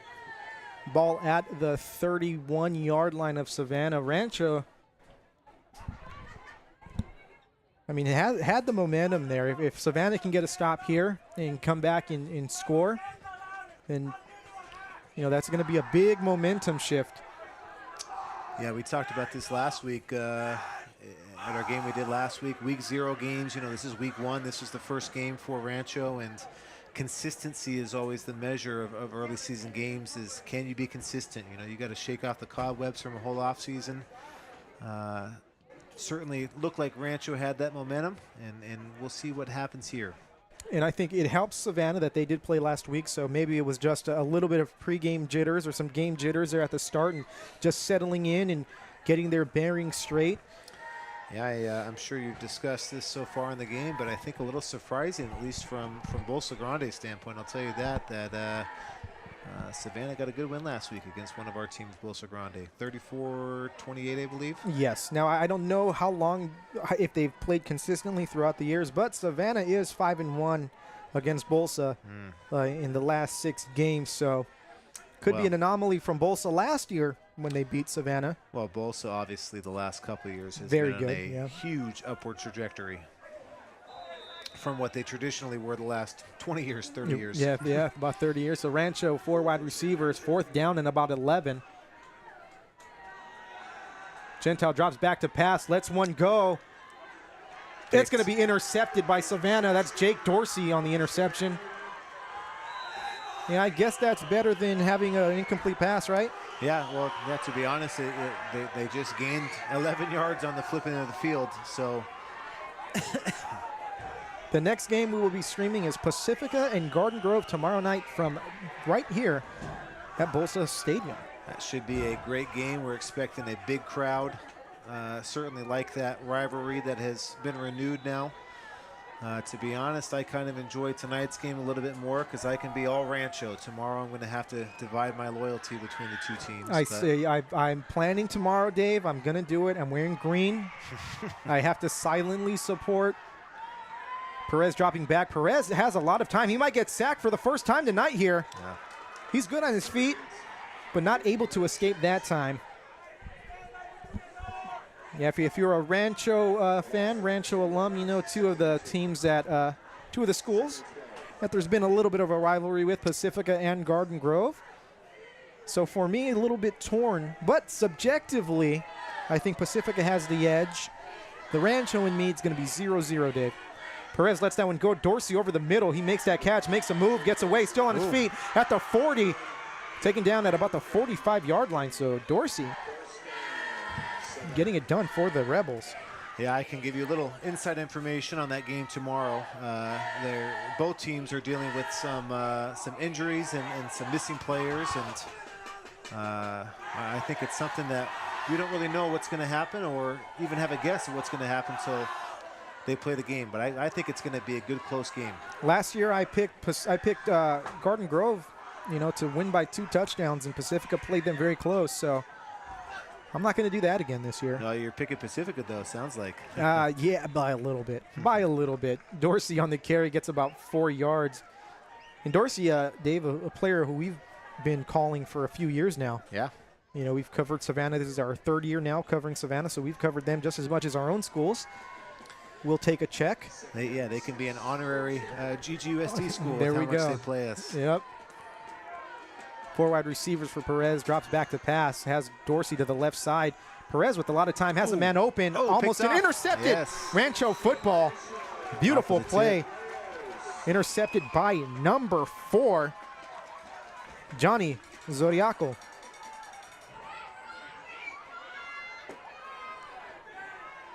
And momentum right back with the Vaqueros now. There you go, Isaiah. Yes, I was there at Los yesterday. Always a trip, always a fun trip when I go to Los Amigos. I was a student there my freshman year. Your dad worked there for a number of years? My dad worked there for 10 years before he transferred over to a school I won't mention, Garden Grove. He's gone from that school now. He's gone. Sure you're happy. We're friends now. He's just a general all-around district guy now. He's taking the promotion, yeah. There we go. Rancho trips left. Gentile handoff to Gonzalez. Gonzalez up the middle, still on his feet. Gets a first down and some. Ball now at the Rancho 42-yard line. Yeah, Coach Enright's got to be extremely happy with this offensive line. That was a humongous hole. Of course, that line anchored there by Labossiere. Also another multi-sport athlete. Co-league MVP for the Garden Grove League last year. Gonzalez again with the carry. Not as many yards this time, but better than nothing. And Labossiere, one of the rare breeds now where he is actually a 3-sport athlete. He does basketball as well as baseball. Love to see it. Good baseball player. And very easy to spot out there. Yes.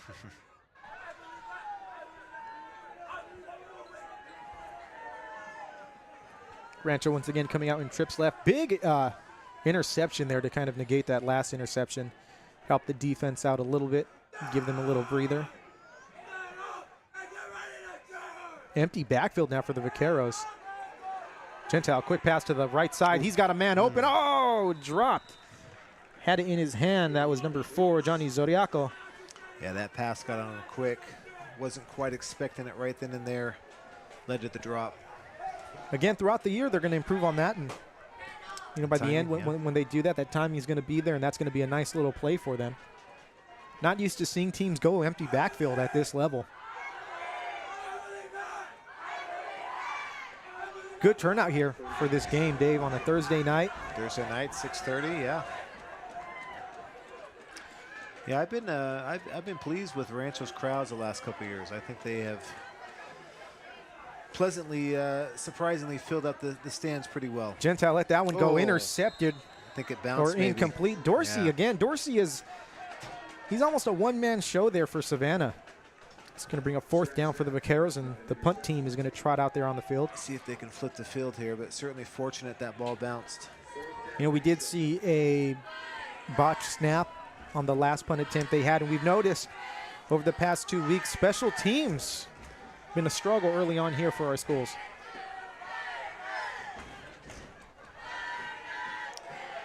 Yeah, that botched snap, that was a heck of a play by Rancho's punter to be able to get that off. Oh, yeah, and that would have been very ugly had he not been able to elude that rush. This one, snap is good. Kick is good. It's going to take a good snap. Oh, he's going to catch it. He dropped it. Ball on the ground. Oh, and who grabbed it? Savannah's back on top, yeah. But who jumped on it, Dave? Yeah, number 5, Jake Dorsey, who just seems to have a sniffer for that football, saving Savannah there.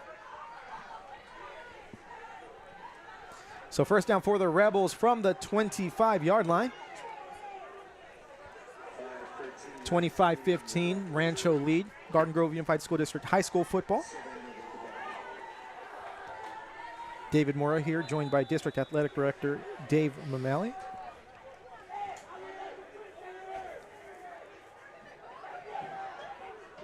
Savannah personnel still getting on the field. Yeah, I know they had a heck of a time the first series with keeping people on the field. All that equipment problems, yeah. Point of emphasis this year with officials. Certainly always do it early games. Perez dropped back, pass to the left. Ooh, dangerous pass. No one in the area. Yeah, Savannah the last couple possessions has kind of become one-dimensional, you know, and that's something you never want to be as an offense is Rancho can kind of sit back, expect the pass. They can rev it up with pressure, but also expect that they're going to sit back with their defensive backfield. I think if I'm Savannah, I might try to mix it up a little bit, be a little bit more balanced between run and pass. And I don't see Dorsey out there right now.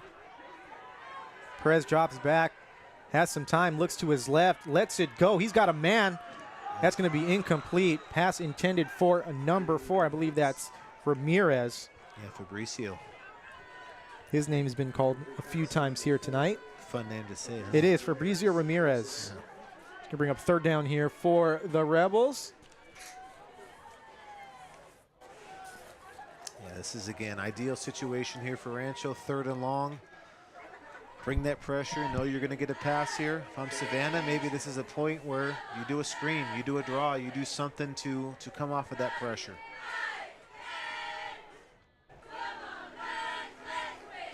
Perez gets the snap. Dorsey in the game. He's calling for the ball. Perez going to keep it. He's got some room. He might have the 1st down. Yeah, it looks like he's right at the mark. That's what he's been able to do is extend plays with his feet. Maybe a design run, though, because Dorsey was open there on the left side. But nonetheless, 1st down for Savannah, keeping this drive alive. Yeah, certainly always frustrating when you feel like you've gotten the coverage, you've gotten the pressure, and you get a mobile quarterback that's able to still hurt you. And Savannah's been able to do that a few times tonight, not only through Perez's feet, but also with his arm. As we have a flag on the play, most likely it's going to be on the offense. Yeah, receivers weren't set. There was still some confusion there. Early snap while they were still moving. We have talked about broadcasting softball games. The logistics, though, have kind of kept us from doing it, not only the time of day, but trying to get a good internet connection out there. Is that a chat you got? It's a little chat we've got here. We would love to do that. We would love to get softball, but logistically it is tough. Perez drops back. He's got some pressure. He's going to get taken down. Fumble. Ball on the ground. Rancho football.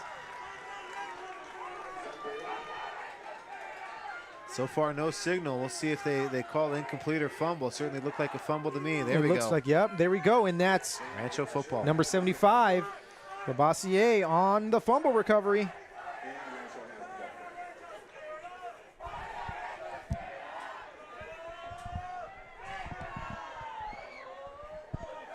So here we go. Now Rancho with the ball in really good field position here at the Savannah 20-yard line. So in the red zone almost immediately. Yeah, score here certainly puts Rancho in the driver's seat for winning this game here. We're starting to get to where time is going to start to be a factor. Certainly not a factor now, but we're getting close. Trips right for the Vaqueros. Gonzalez in the backfield there with Gentile. Gonzalez on the carry. Dave, even when he gets a hit in the backfield, he's still getting 2-3 yards on the play. Churning those feet, never stop those feet. Second Just like effort. you said, he got hit in the backfield there, and it is now a 2 or 3 yard gain on that still.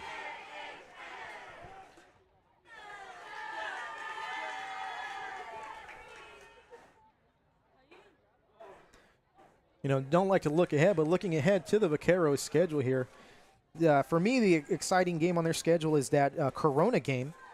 We don't really get a lot of GGUSD IE matchups. Yeah. Gonzalez going to carry that ball.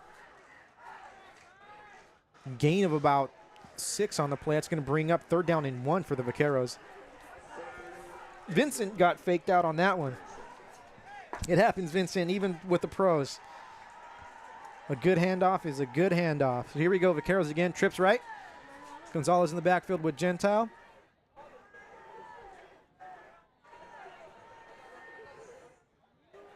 Handoff to Gonzalez. He's got some room. And that's going to be a touchdown, Rancho. That's his 4th, 3rd? That's his 4th touchdown. And he's had some big holes all night. So shout out to that Rancho offensive line who has just been clearing the way for him. 31-15. Rancho, I would call this a commanding lead, but I mean, it's only a 2-score lead. It does look like a lot, but if Savannah can score on this next drive, you'll see that it's not that big of a lead. Yeah, let's see this extra point here. Obviously, been an issue tonight. Extra point would give them a little bit of breathing room. It would be a 3-score game. Oh, offsides on Savannah, so it's going to be about a yard more.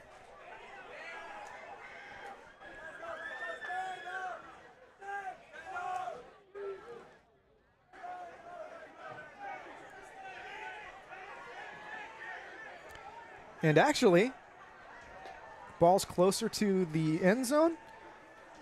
They're going for 2 now, Dave. Yeah, probably a smart call. Get that back here. Here we go, 2-point conversion time. Who's going to get the ball here, Dave? Difference between obviously a 2-score and 3-score game here. What a call. Oh. Gonzalez, and he's in. He's in, yeah. Again, that second effort, he was stopped short, but second effort got him in. So again, Rancho extending this lead 33-15. It is now a 3-score game, so got to feel good if you're a Rancho fan.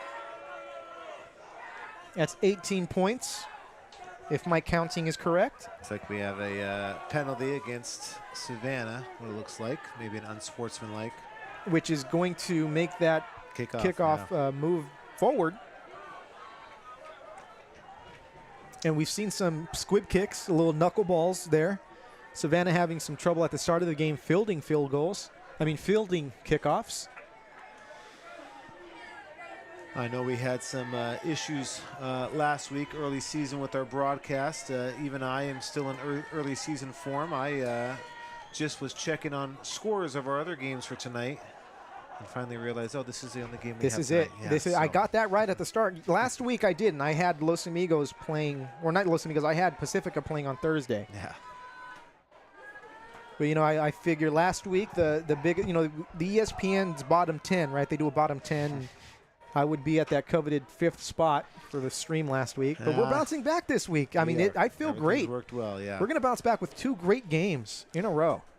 Even without the video last week, we created a pretty good podcast, I We would did. say. Yeah. The first Garden Grove Unified School District Athletics podcast. Yeah, so this, they haven't applied the penalty yet. Here we go. We're going to get this ball moved up here. Is that going to be at the 50 or at the? It won't be at the 45, would it? It will, yeah. It's Wow. gonna be 45. And again, at this point, the strategy says you should probably onside, because Yeah. even if you don't get it, you are not getting hurt that much in terms of field position. And at the very least, you get your kicker some good practice without really hurting yourself again if you don't get it. Could also see they might try to kick that ball high in the air, try to pin him down inside the 10. A lot of options here. Let's see what they do here. Back to receive for Savannah, number 3, Michael Bazan, and it looks like maybe number 6, Julian Huante. And they're just going to get it into the end zone. That's a second touchback tonight. We don't get very many touchbacks on our broadcast. Coach Enright actually happy about that. Yeah, just play it safe. Going to be first down for Savannah from, I believe, the 20-yard line. We don't even want to go into the rule changes in the NFL right now. That has lost No me. one knows what's going on with kickoffs there.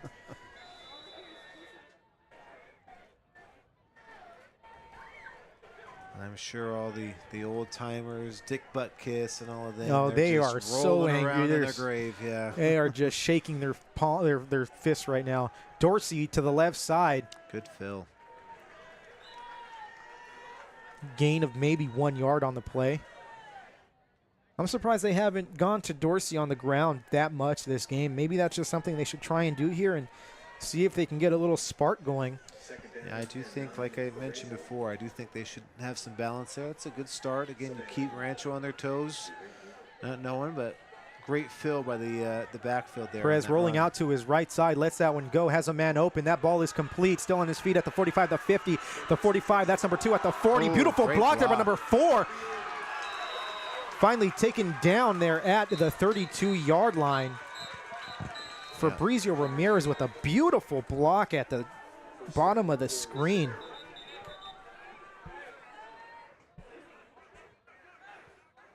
We got something going on here. We do have a Rancho Player down.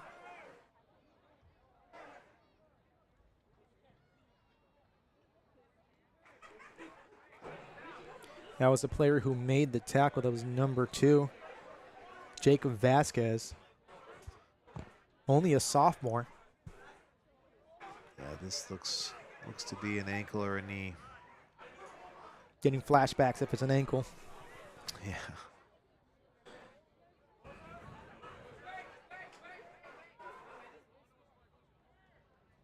Yeah, looks like maybe a turned ankle. Hopefully nothing too serious. It's going to keep him out of action for a long time. We have another sideline warning against Savannah. So that's going to back him up. They had a sideline warning earlier. This is going to get him some negative yards here.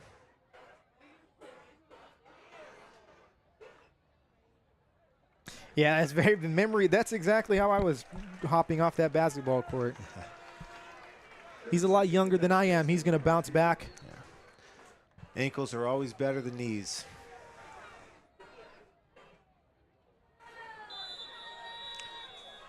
Well, if they need, I'm sure you could take your boot off. And I'll send it. I'm ready to take this bad boy off. Perez wipes his hand as he's backing up, takes off. This is an athlete. What grade is he in here? He's a senior. He's showing some senior ability. It'll be 2nd down and 9 for Savannah as that run gets 1 yard on the play. Minute and 42 seconds left to go here. So this third quarter went by very quickly. That's Dorsey on the right side, Dave. I'm telling you, they should have included him in the game plan from the start. He's going to get a first down. Yeah, this is what I'd be happy right now if I were Savannah. That's what you want. You're getting a mix of run and pass. You're keeping Rancho back on their heels at this point. Again, getting some no huddle here. Trips left for the Rebels. Perez drops back to pass, looks to his left, looks for Dorsey. Has Dorsey open on the left side, overthrows him though.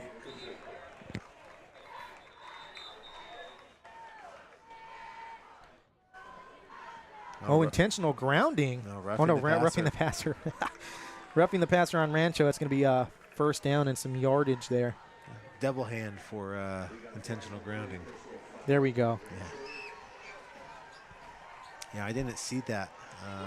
Yeah, I was too busy looking at that where that ball was going to go, because that would have been a good play for Savannah had he been able to haul it in. But I guess a lot better. He would have got 8 yards on that play. Gives a first and goal here. So Savannah looking good right now. Trips, nope. 4 wide receivers. Perez drops back to pass. It's got number 2 who's trying to get open. Now he's got number 4. Intercept. Ooh, that was a dangerous throw there. Brings up second down.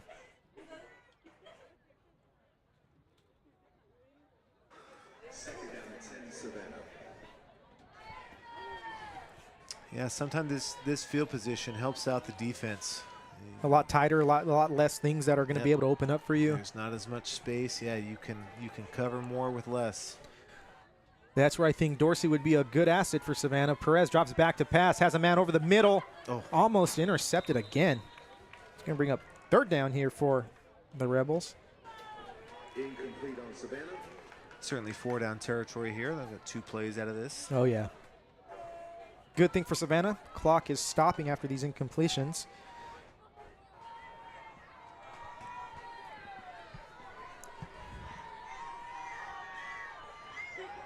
Isaac Riel in the backfield there with Perez.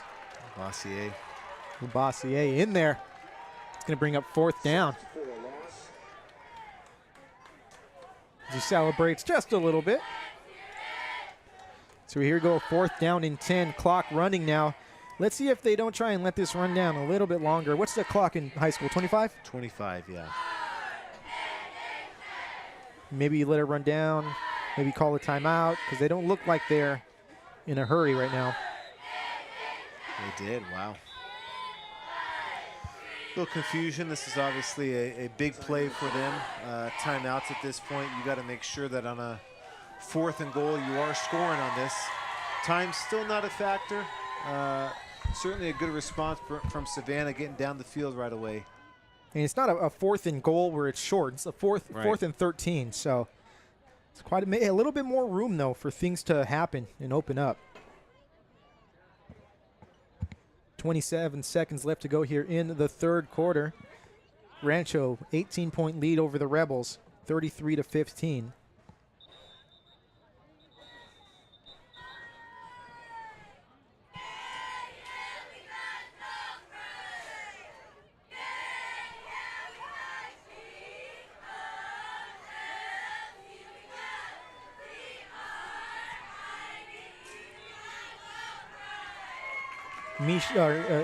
Nelly and Hart out there and have been napping this whole game. Perez drops back to pass, looks to his left. He's going for Dorsey. It's going to be incomplete. Rancho football going the other way. Yeah. Rancho takes over, first down. Now you have to think if Rancho can get down the field and score here, you're looking really good. 22 seconds left in the third quarter. Yeah, I'm sure we will see some clock management here from Coach Enright. Certainly not. Don't want to go too slow, but don't want to be rushed either. But the great thing is, you know, you've got a running back who can break a play at any moment. Yeah.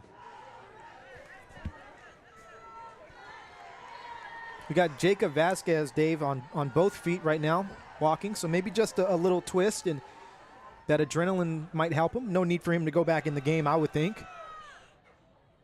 Gonzalez again with the carry to the right side.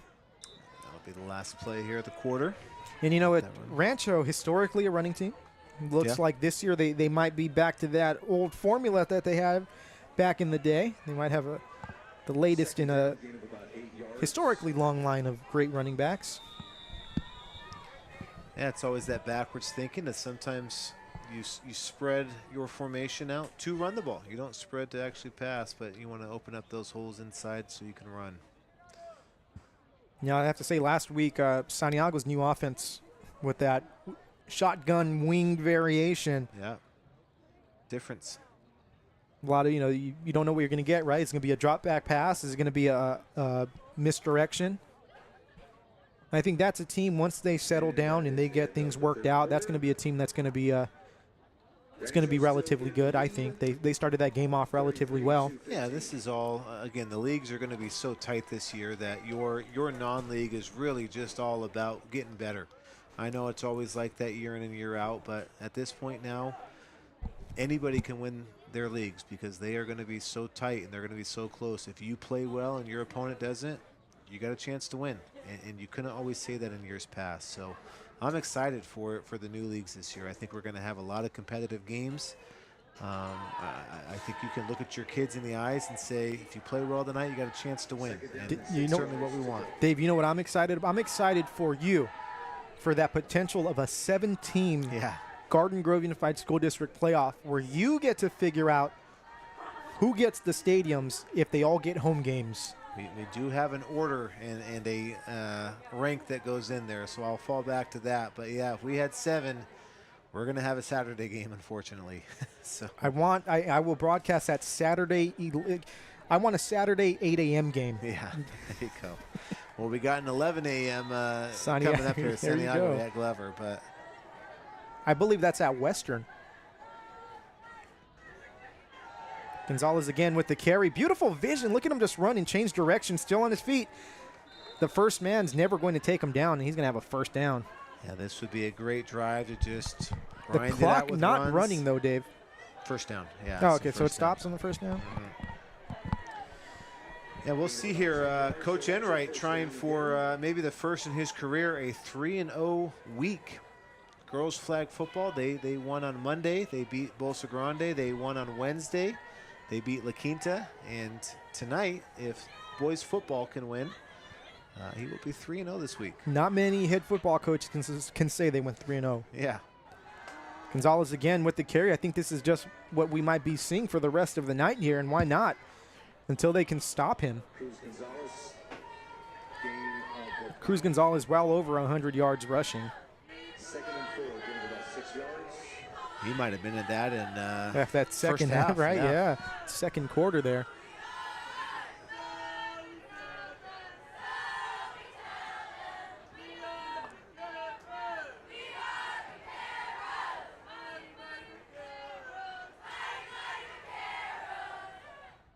Go trips left for the Vaqueros. Gentile getting ready to take the snap. Hands off to Gonzalez.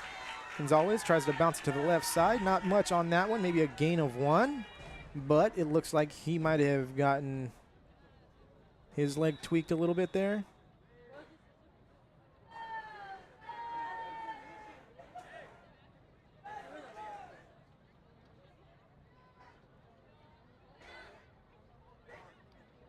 So I think when you're running the ball a lot, there's a lot more chance for those lower leg injuries, guys coming down and trying to tackle you. And because the only way to take down a running back like him is to get low and get those feet. Yeah. A lot of times the worst injuries are friendly fire. You get it from your own teammates that are getting knocked into you or whatnot. Those linemen, those big hoggies getting at you. He hops up. That's a good sign. Again, looks like probably another ankle here. Number 27, Cruz Gonzalez. That might be his night. And it's one of those things where it's like, do you have a backup? Yeah. What's your game plan here? Might be interested in changing what they do because, again, we were just talking about the rest of this game. Give him the ball and let him grind out the clock. If he's out at this point, can they keep doing that? I suspect they can. Again, Coach Enright can get scheme no matter who's back there to be able to got get some holes. A sophomore back there, Isaac Felipe now. Next man up. There we go. I'm sure he's prepared for this here. And that looks like they jumped off sides there. Nah, they're going to get Rancho up top. Oh. Gonna be a false start, yeah. Second time that's happened tonight where Coach Enright is not going to be happy with a hard count, and Rancho is the one actually jumping off. Speaking of friendly fire, Dave, Yeah. it worked a little bit too well. Bring up 3rd and about 7 for Rancho. Yeah, got to be careful here. Don't want to press the issue and give Savannah good territory with a mistake or a turnover. So still want to be somewhat conservative here.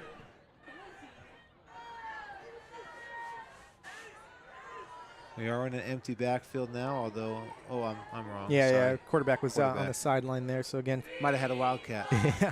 Isaac Felipe in the backfield. Gentile drops back to pass. So, it's got a man intercepted. Yeah, so talking about being conservative, it's what you don't want to have a turnover, but to be honest, they just flipped the field. It's Yeah. the same as a punt for them. The so, punt probably would have landed around there. Yeah. With the way your defense is playing, that's not something that's really going to hurt you. It's a first down here for Savannah. 9:55 left to go in the game. You figure with this, I mean, unless Savannah can get some big, deep passes, the clock is going to start being their enemy. Yeah, again, it's a 3-score thing. They cannot afford to not score on a drive now at this point because they're going to have to score at least 3 times. So I don't know if there is time enough for a 4th drive. And they only have 2 timeouts, Dave. They did take one there in the 3rd quarter, just at the end. So that's another thing, too. 4 wide receivers here for Perez. Empty backfield for Savannah. Actually, no. Running backs coming out. Number 22, Isaac Real, would join him in the backfield.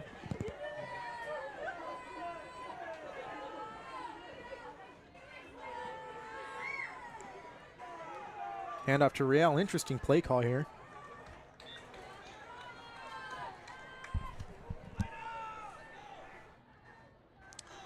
Yeah, they can do this. Again, if they keep their no-huddle tempo, continue to mix it up, they have all options in their playbook as long as they're moving down. Perez takes a snap, drops back, looks to his left, looks to his right. Has a man over there on the right side. That's going to be complete. That's a first down. First down, Savannah. Looks like that completion was to number 3 or 2. To number 2, Frank Rocha. Thank you, Vincent. So again, no huddle, trips left. Perez drops back to pass. Looking through his progression, rolls to his right. He's going to keep it. He's going to get taken down in the backfield there, sacked by number 9. Big play, clock is still rolling. Ethan Reyes, a junior, on the tackle. Sack for a loss. Loss of about 6 on the play. Ethan Reyes. Maybe 8. Somewhere around there. I'll tell you what, though, Dave, after last week, it feels great to be on this stream right now and feeling like everything is going good. Oh. Perez, again, That snap. scrambling. Look at those feet. Yeah. 3rd down here. Another tackle for loss. Off of the bad snap, bad exchange there. It's a bad time for Savannah to start whiffing on some of these plays. They had been good with getting positive yardage throughout the game. Rancho defense actually doing finding the right time to get some pressure and actually get their hands on Perez, who's been very elusive throughout the night. And actually, it's not Perez in the backfield anymore. That's Nathan Ike on the pass. Ramirez on the reception. Yeah, Rancho's just sitting back in a zone defense here, keeping everything in front of them, rallying up to the ball, letting their front 4 get pressure on the quarterback. Simple formula. Here we got 4th and super long. Super long. It's 4th and about, let's do the math here, 20. They say 18. I think, yeah, it's 18. Ike drops back to pass, looks to his right. He's going to have that completion. Nope. Oh, almost intercepted. Beautiful pass breakup by number 13.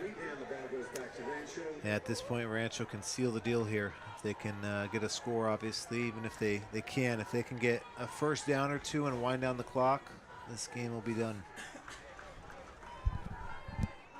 we'll reserve our victory speeches until we know for sure.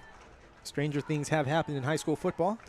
I will give it a Fred book it if they get a first down here. I don't know. I've seen some of his bookets the last few years, Dave. It might just end up in the wrong way for Rancho. I saw an interesting exchange, someone calling out his book it recently the last couple weeks. Good fun exchange on X or Twitter. I'll tell you what, Fred Robledo he's got the greatest people who follow him. Yeah. Oh, helmet pops off. It looks like we had our backfield lights go off too. Scared me for a second. Yeah. Thought the stadium lights went out, but just the backfield. This isn't old Garden Grove Jason Field. The lights stay on this side of town.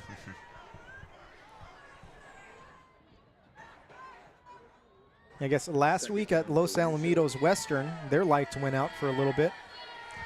That could have been from Los Al. Their offense was supercharged, I guess. Oh, Maybe they were yeah. taking all the electricity. That was a surge, a 71-0 victory over Western.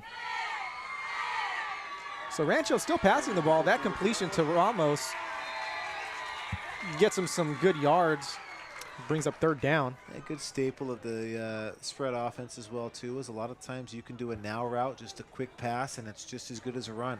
Safe completion. You can get a couple yards out of it. Part of your repertoire. Not only that, the clock keeps running. Now 6.5 minutes left to go here in the fourth quarter. Rancho up 33-15 over Savannah. It's looking more and more as these seconds melt off the clock that Rancho will be cruising to their first victory of the season. Getting redemption for Bolsa last week. There you go. Nice little run by Isaac Felipe. That's going to be a first down. I'm calling it. We're gonna call it book. We are booking it.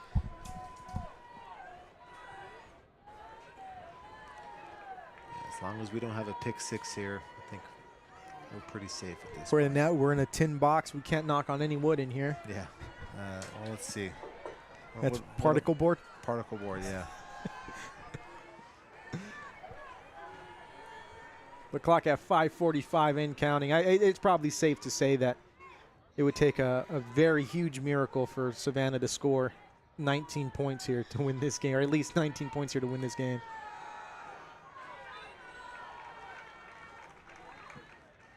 And at what point, if you're Savannah, do you start using those timeouts? Is it now? Is it later? Do you just not bother?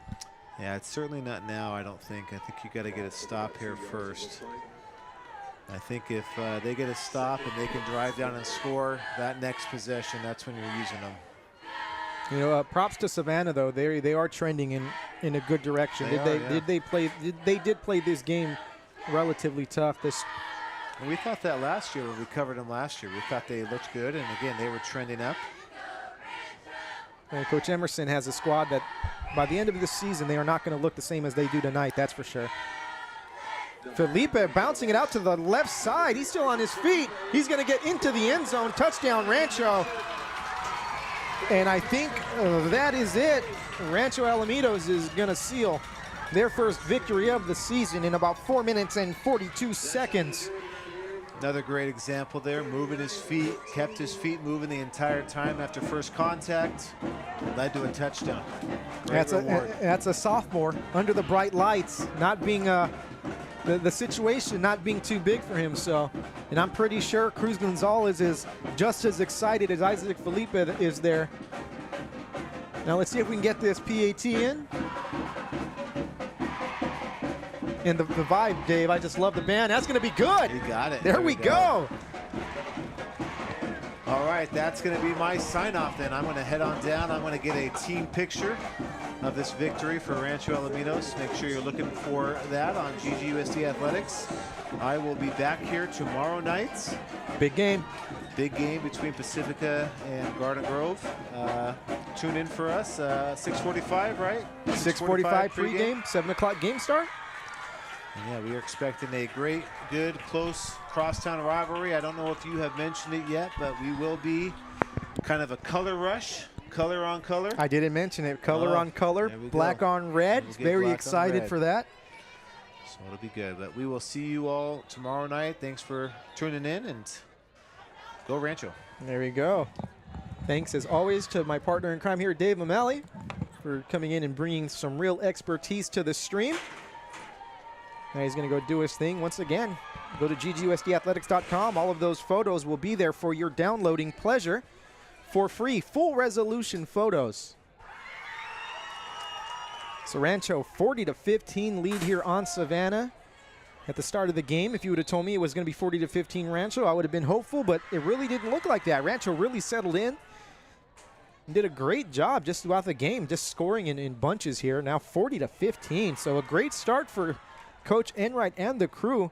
They're going to move to 1-0 on this young season. What a great way to start the season with a nice win over a team that came in here 1-0.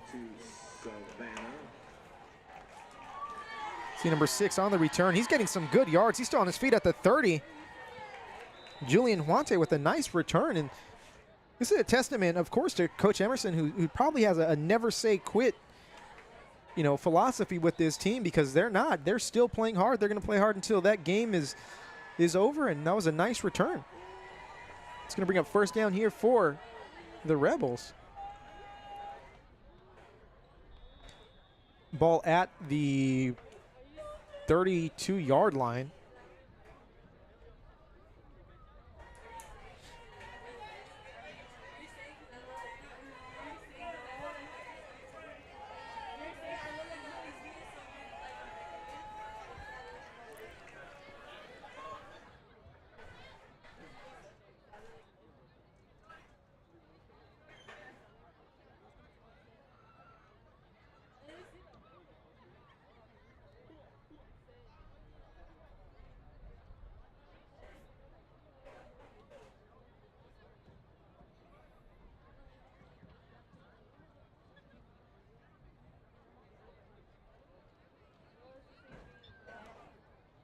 We have an injured player on the field for Rancho. That's why there's a little bit of a delay.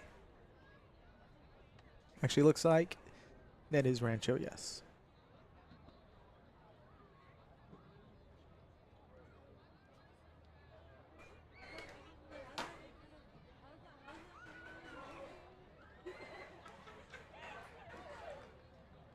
Gets up, walking off the field under his own power, so that's good to see. We will resume play here in just a moment with 4 minutes and 32 seconds left to go here in the fourth quarter. Rancho, just a few more plays here before they close out this victory. It might not be 40-15, but it's going to be a victory nonetheless here.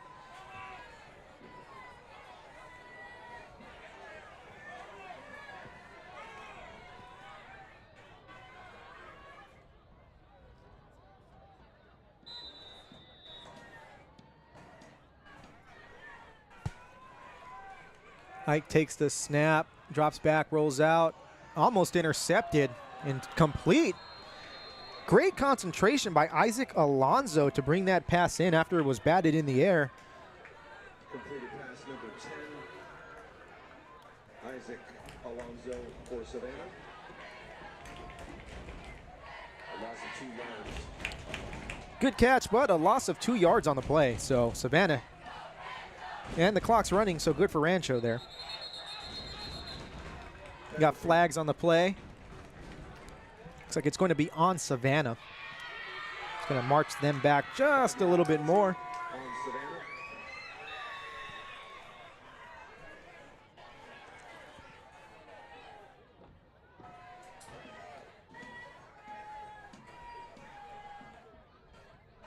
Ball on the 26-yard line now. Second down and about 17 to go here for the Rebels. 3 minutes and 42 seconds left to go here in the fourth quarter. Ike drops back to pass, looks to his right, has a man open. They're going to say complete, but he's not going to get anything on that play. So he'll get back to the line of scrimmage, and that's it. Of course, you are tuned into Garden Grove Unified School District Athletics High School Football. David Mora here. Thank you to Vincent, who has been running the camp tonight, doing a great job. Bolsa Grande student. Thank you to Mr. Primo and Ms. Giuliani, Rancho admin, for joining us in the booth here. Again, tomorrow we bring you Pacifica, Garden Grove, I titled it Clash of the Titans, two of the most storied franchises in the Garden Grove Unified School District. 9 CIF championship game appearances between the two, over 50 league championships. It should be a good game. 4th down and 17 to go for Savannah. New coach for Garden Grove, Matt Lemon, facing off against second-year coach for Pacifica, Kyle Murphy. Last year's game, 19-14 in favor of Garden Grove. Last year, the series restarted after a 5-year hiatus. We are looking forward to bringing you that tomorrow, but we've got 3 minutes left to go here in this game. Savannah punting for the first time here tonight.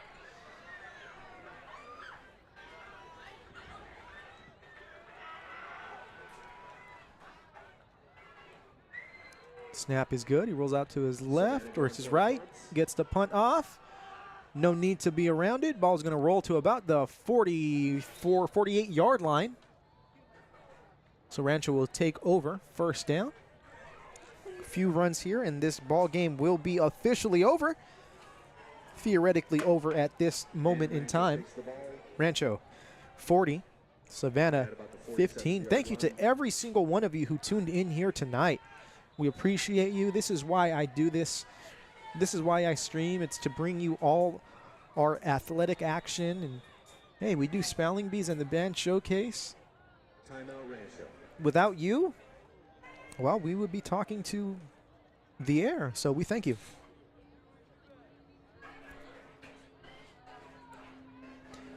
Again, look forward to broadcasting Rancho and Los Amigos in the next few weeks. Their first Sigma League matchup.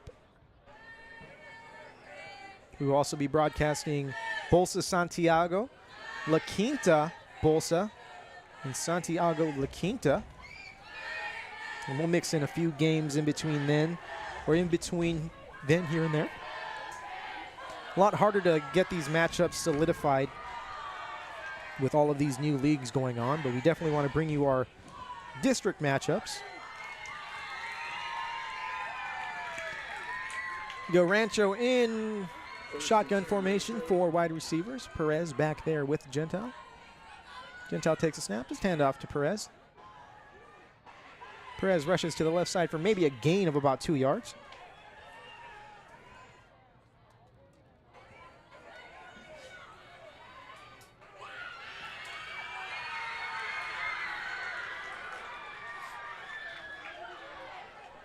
Number 12, who was injured a little bit earlier, is out there jogging on the sideline.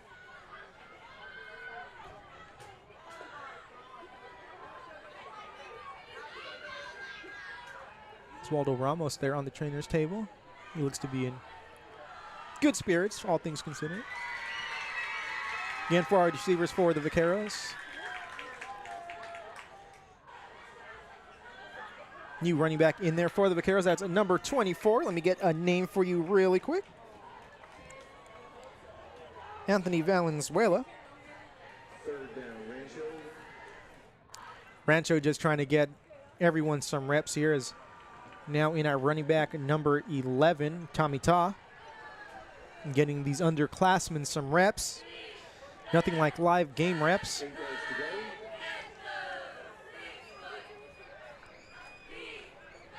Hand off to Ta, takes it to the right side. It's maybe a gain of 1 yard on the play. It's going to bring up 4th down here. Clock running. Minute and 23 seconds here to go in the 4th quarter. This victory all but official.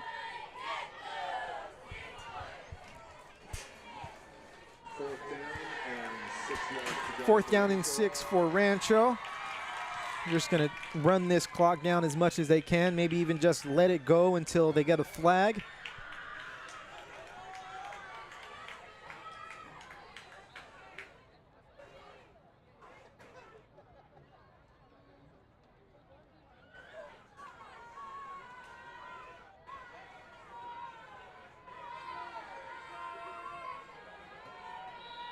Rancho going to let it run down and then call a timeout. 42 seconds left to go on the clock. Savannah will probably run 2 plays after this punt. If I'm Rancho, maybe I just run the ball one more time. Really, whatever happens on this play has no bearing on this final outcome anyway.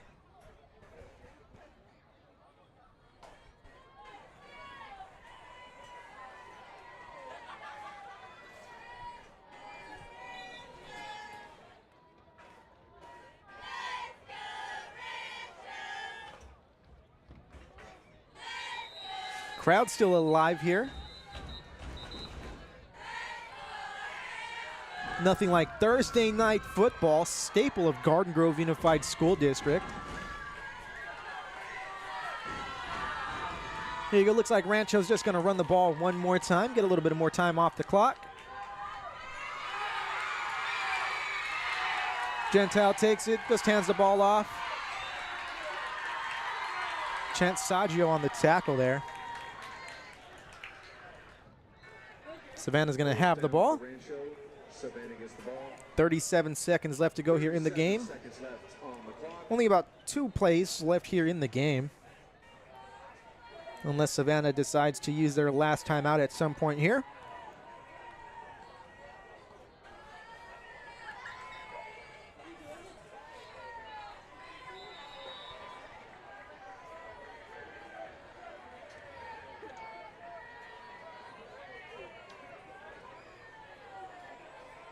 You go first down for the Rebels, and they're just going to run the ball. It's going to be a nice run, gain of 10 for the Rebels. Again, the team's going to play until the clock hits all zeros. It's 23 seconds and counting, so this is probably going to be the end of the ball game. Once again, thank you for tuning in. I am David Mora. You have been tuned in to Garden Grove Unified School District Athletics High School Football. Once again, catch tomorrow's game, Pacifica, Garden Grove. If not, catch it on the replay. You can always catch this replay. Share it with everyone. Tell a friend. We got high school football going on here in Garden Grove Unified School District. Congratulations to Rancho, 1-0 on the season, 40-15 victory over the Savannah Rebels. I thank you for tuning in. Until next time, see you later.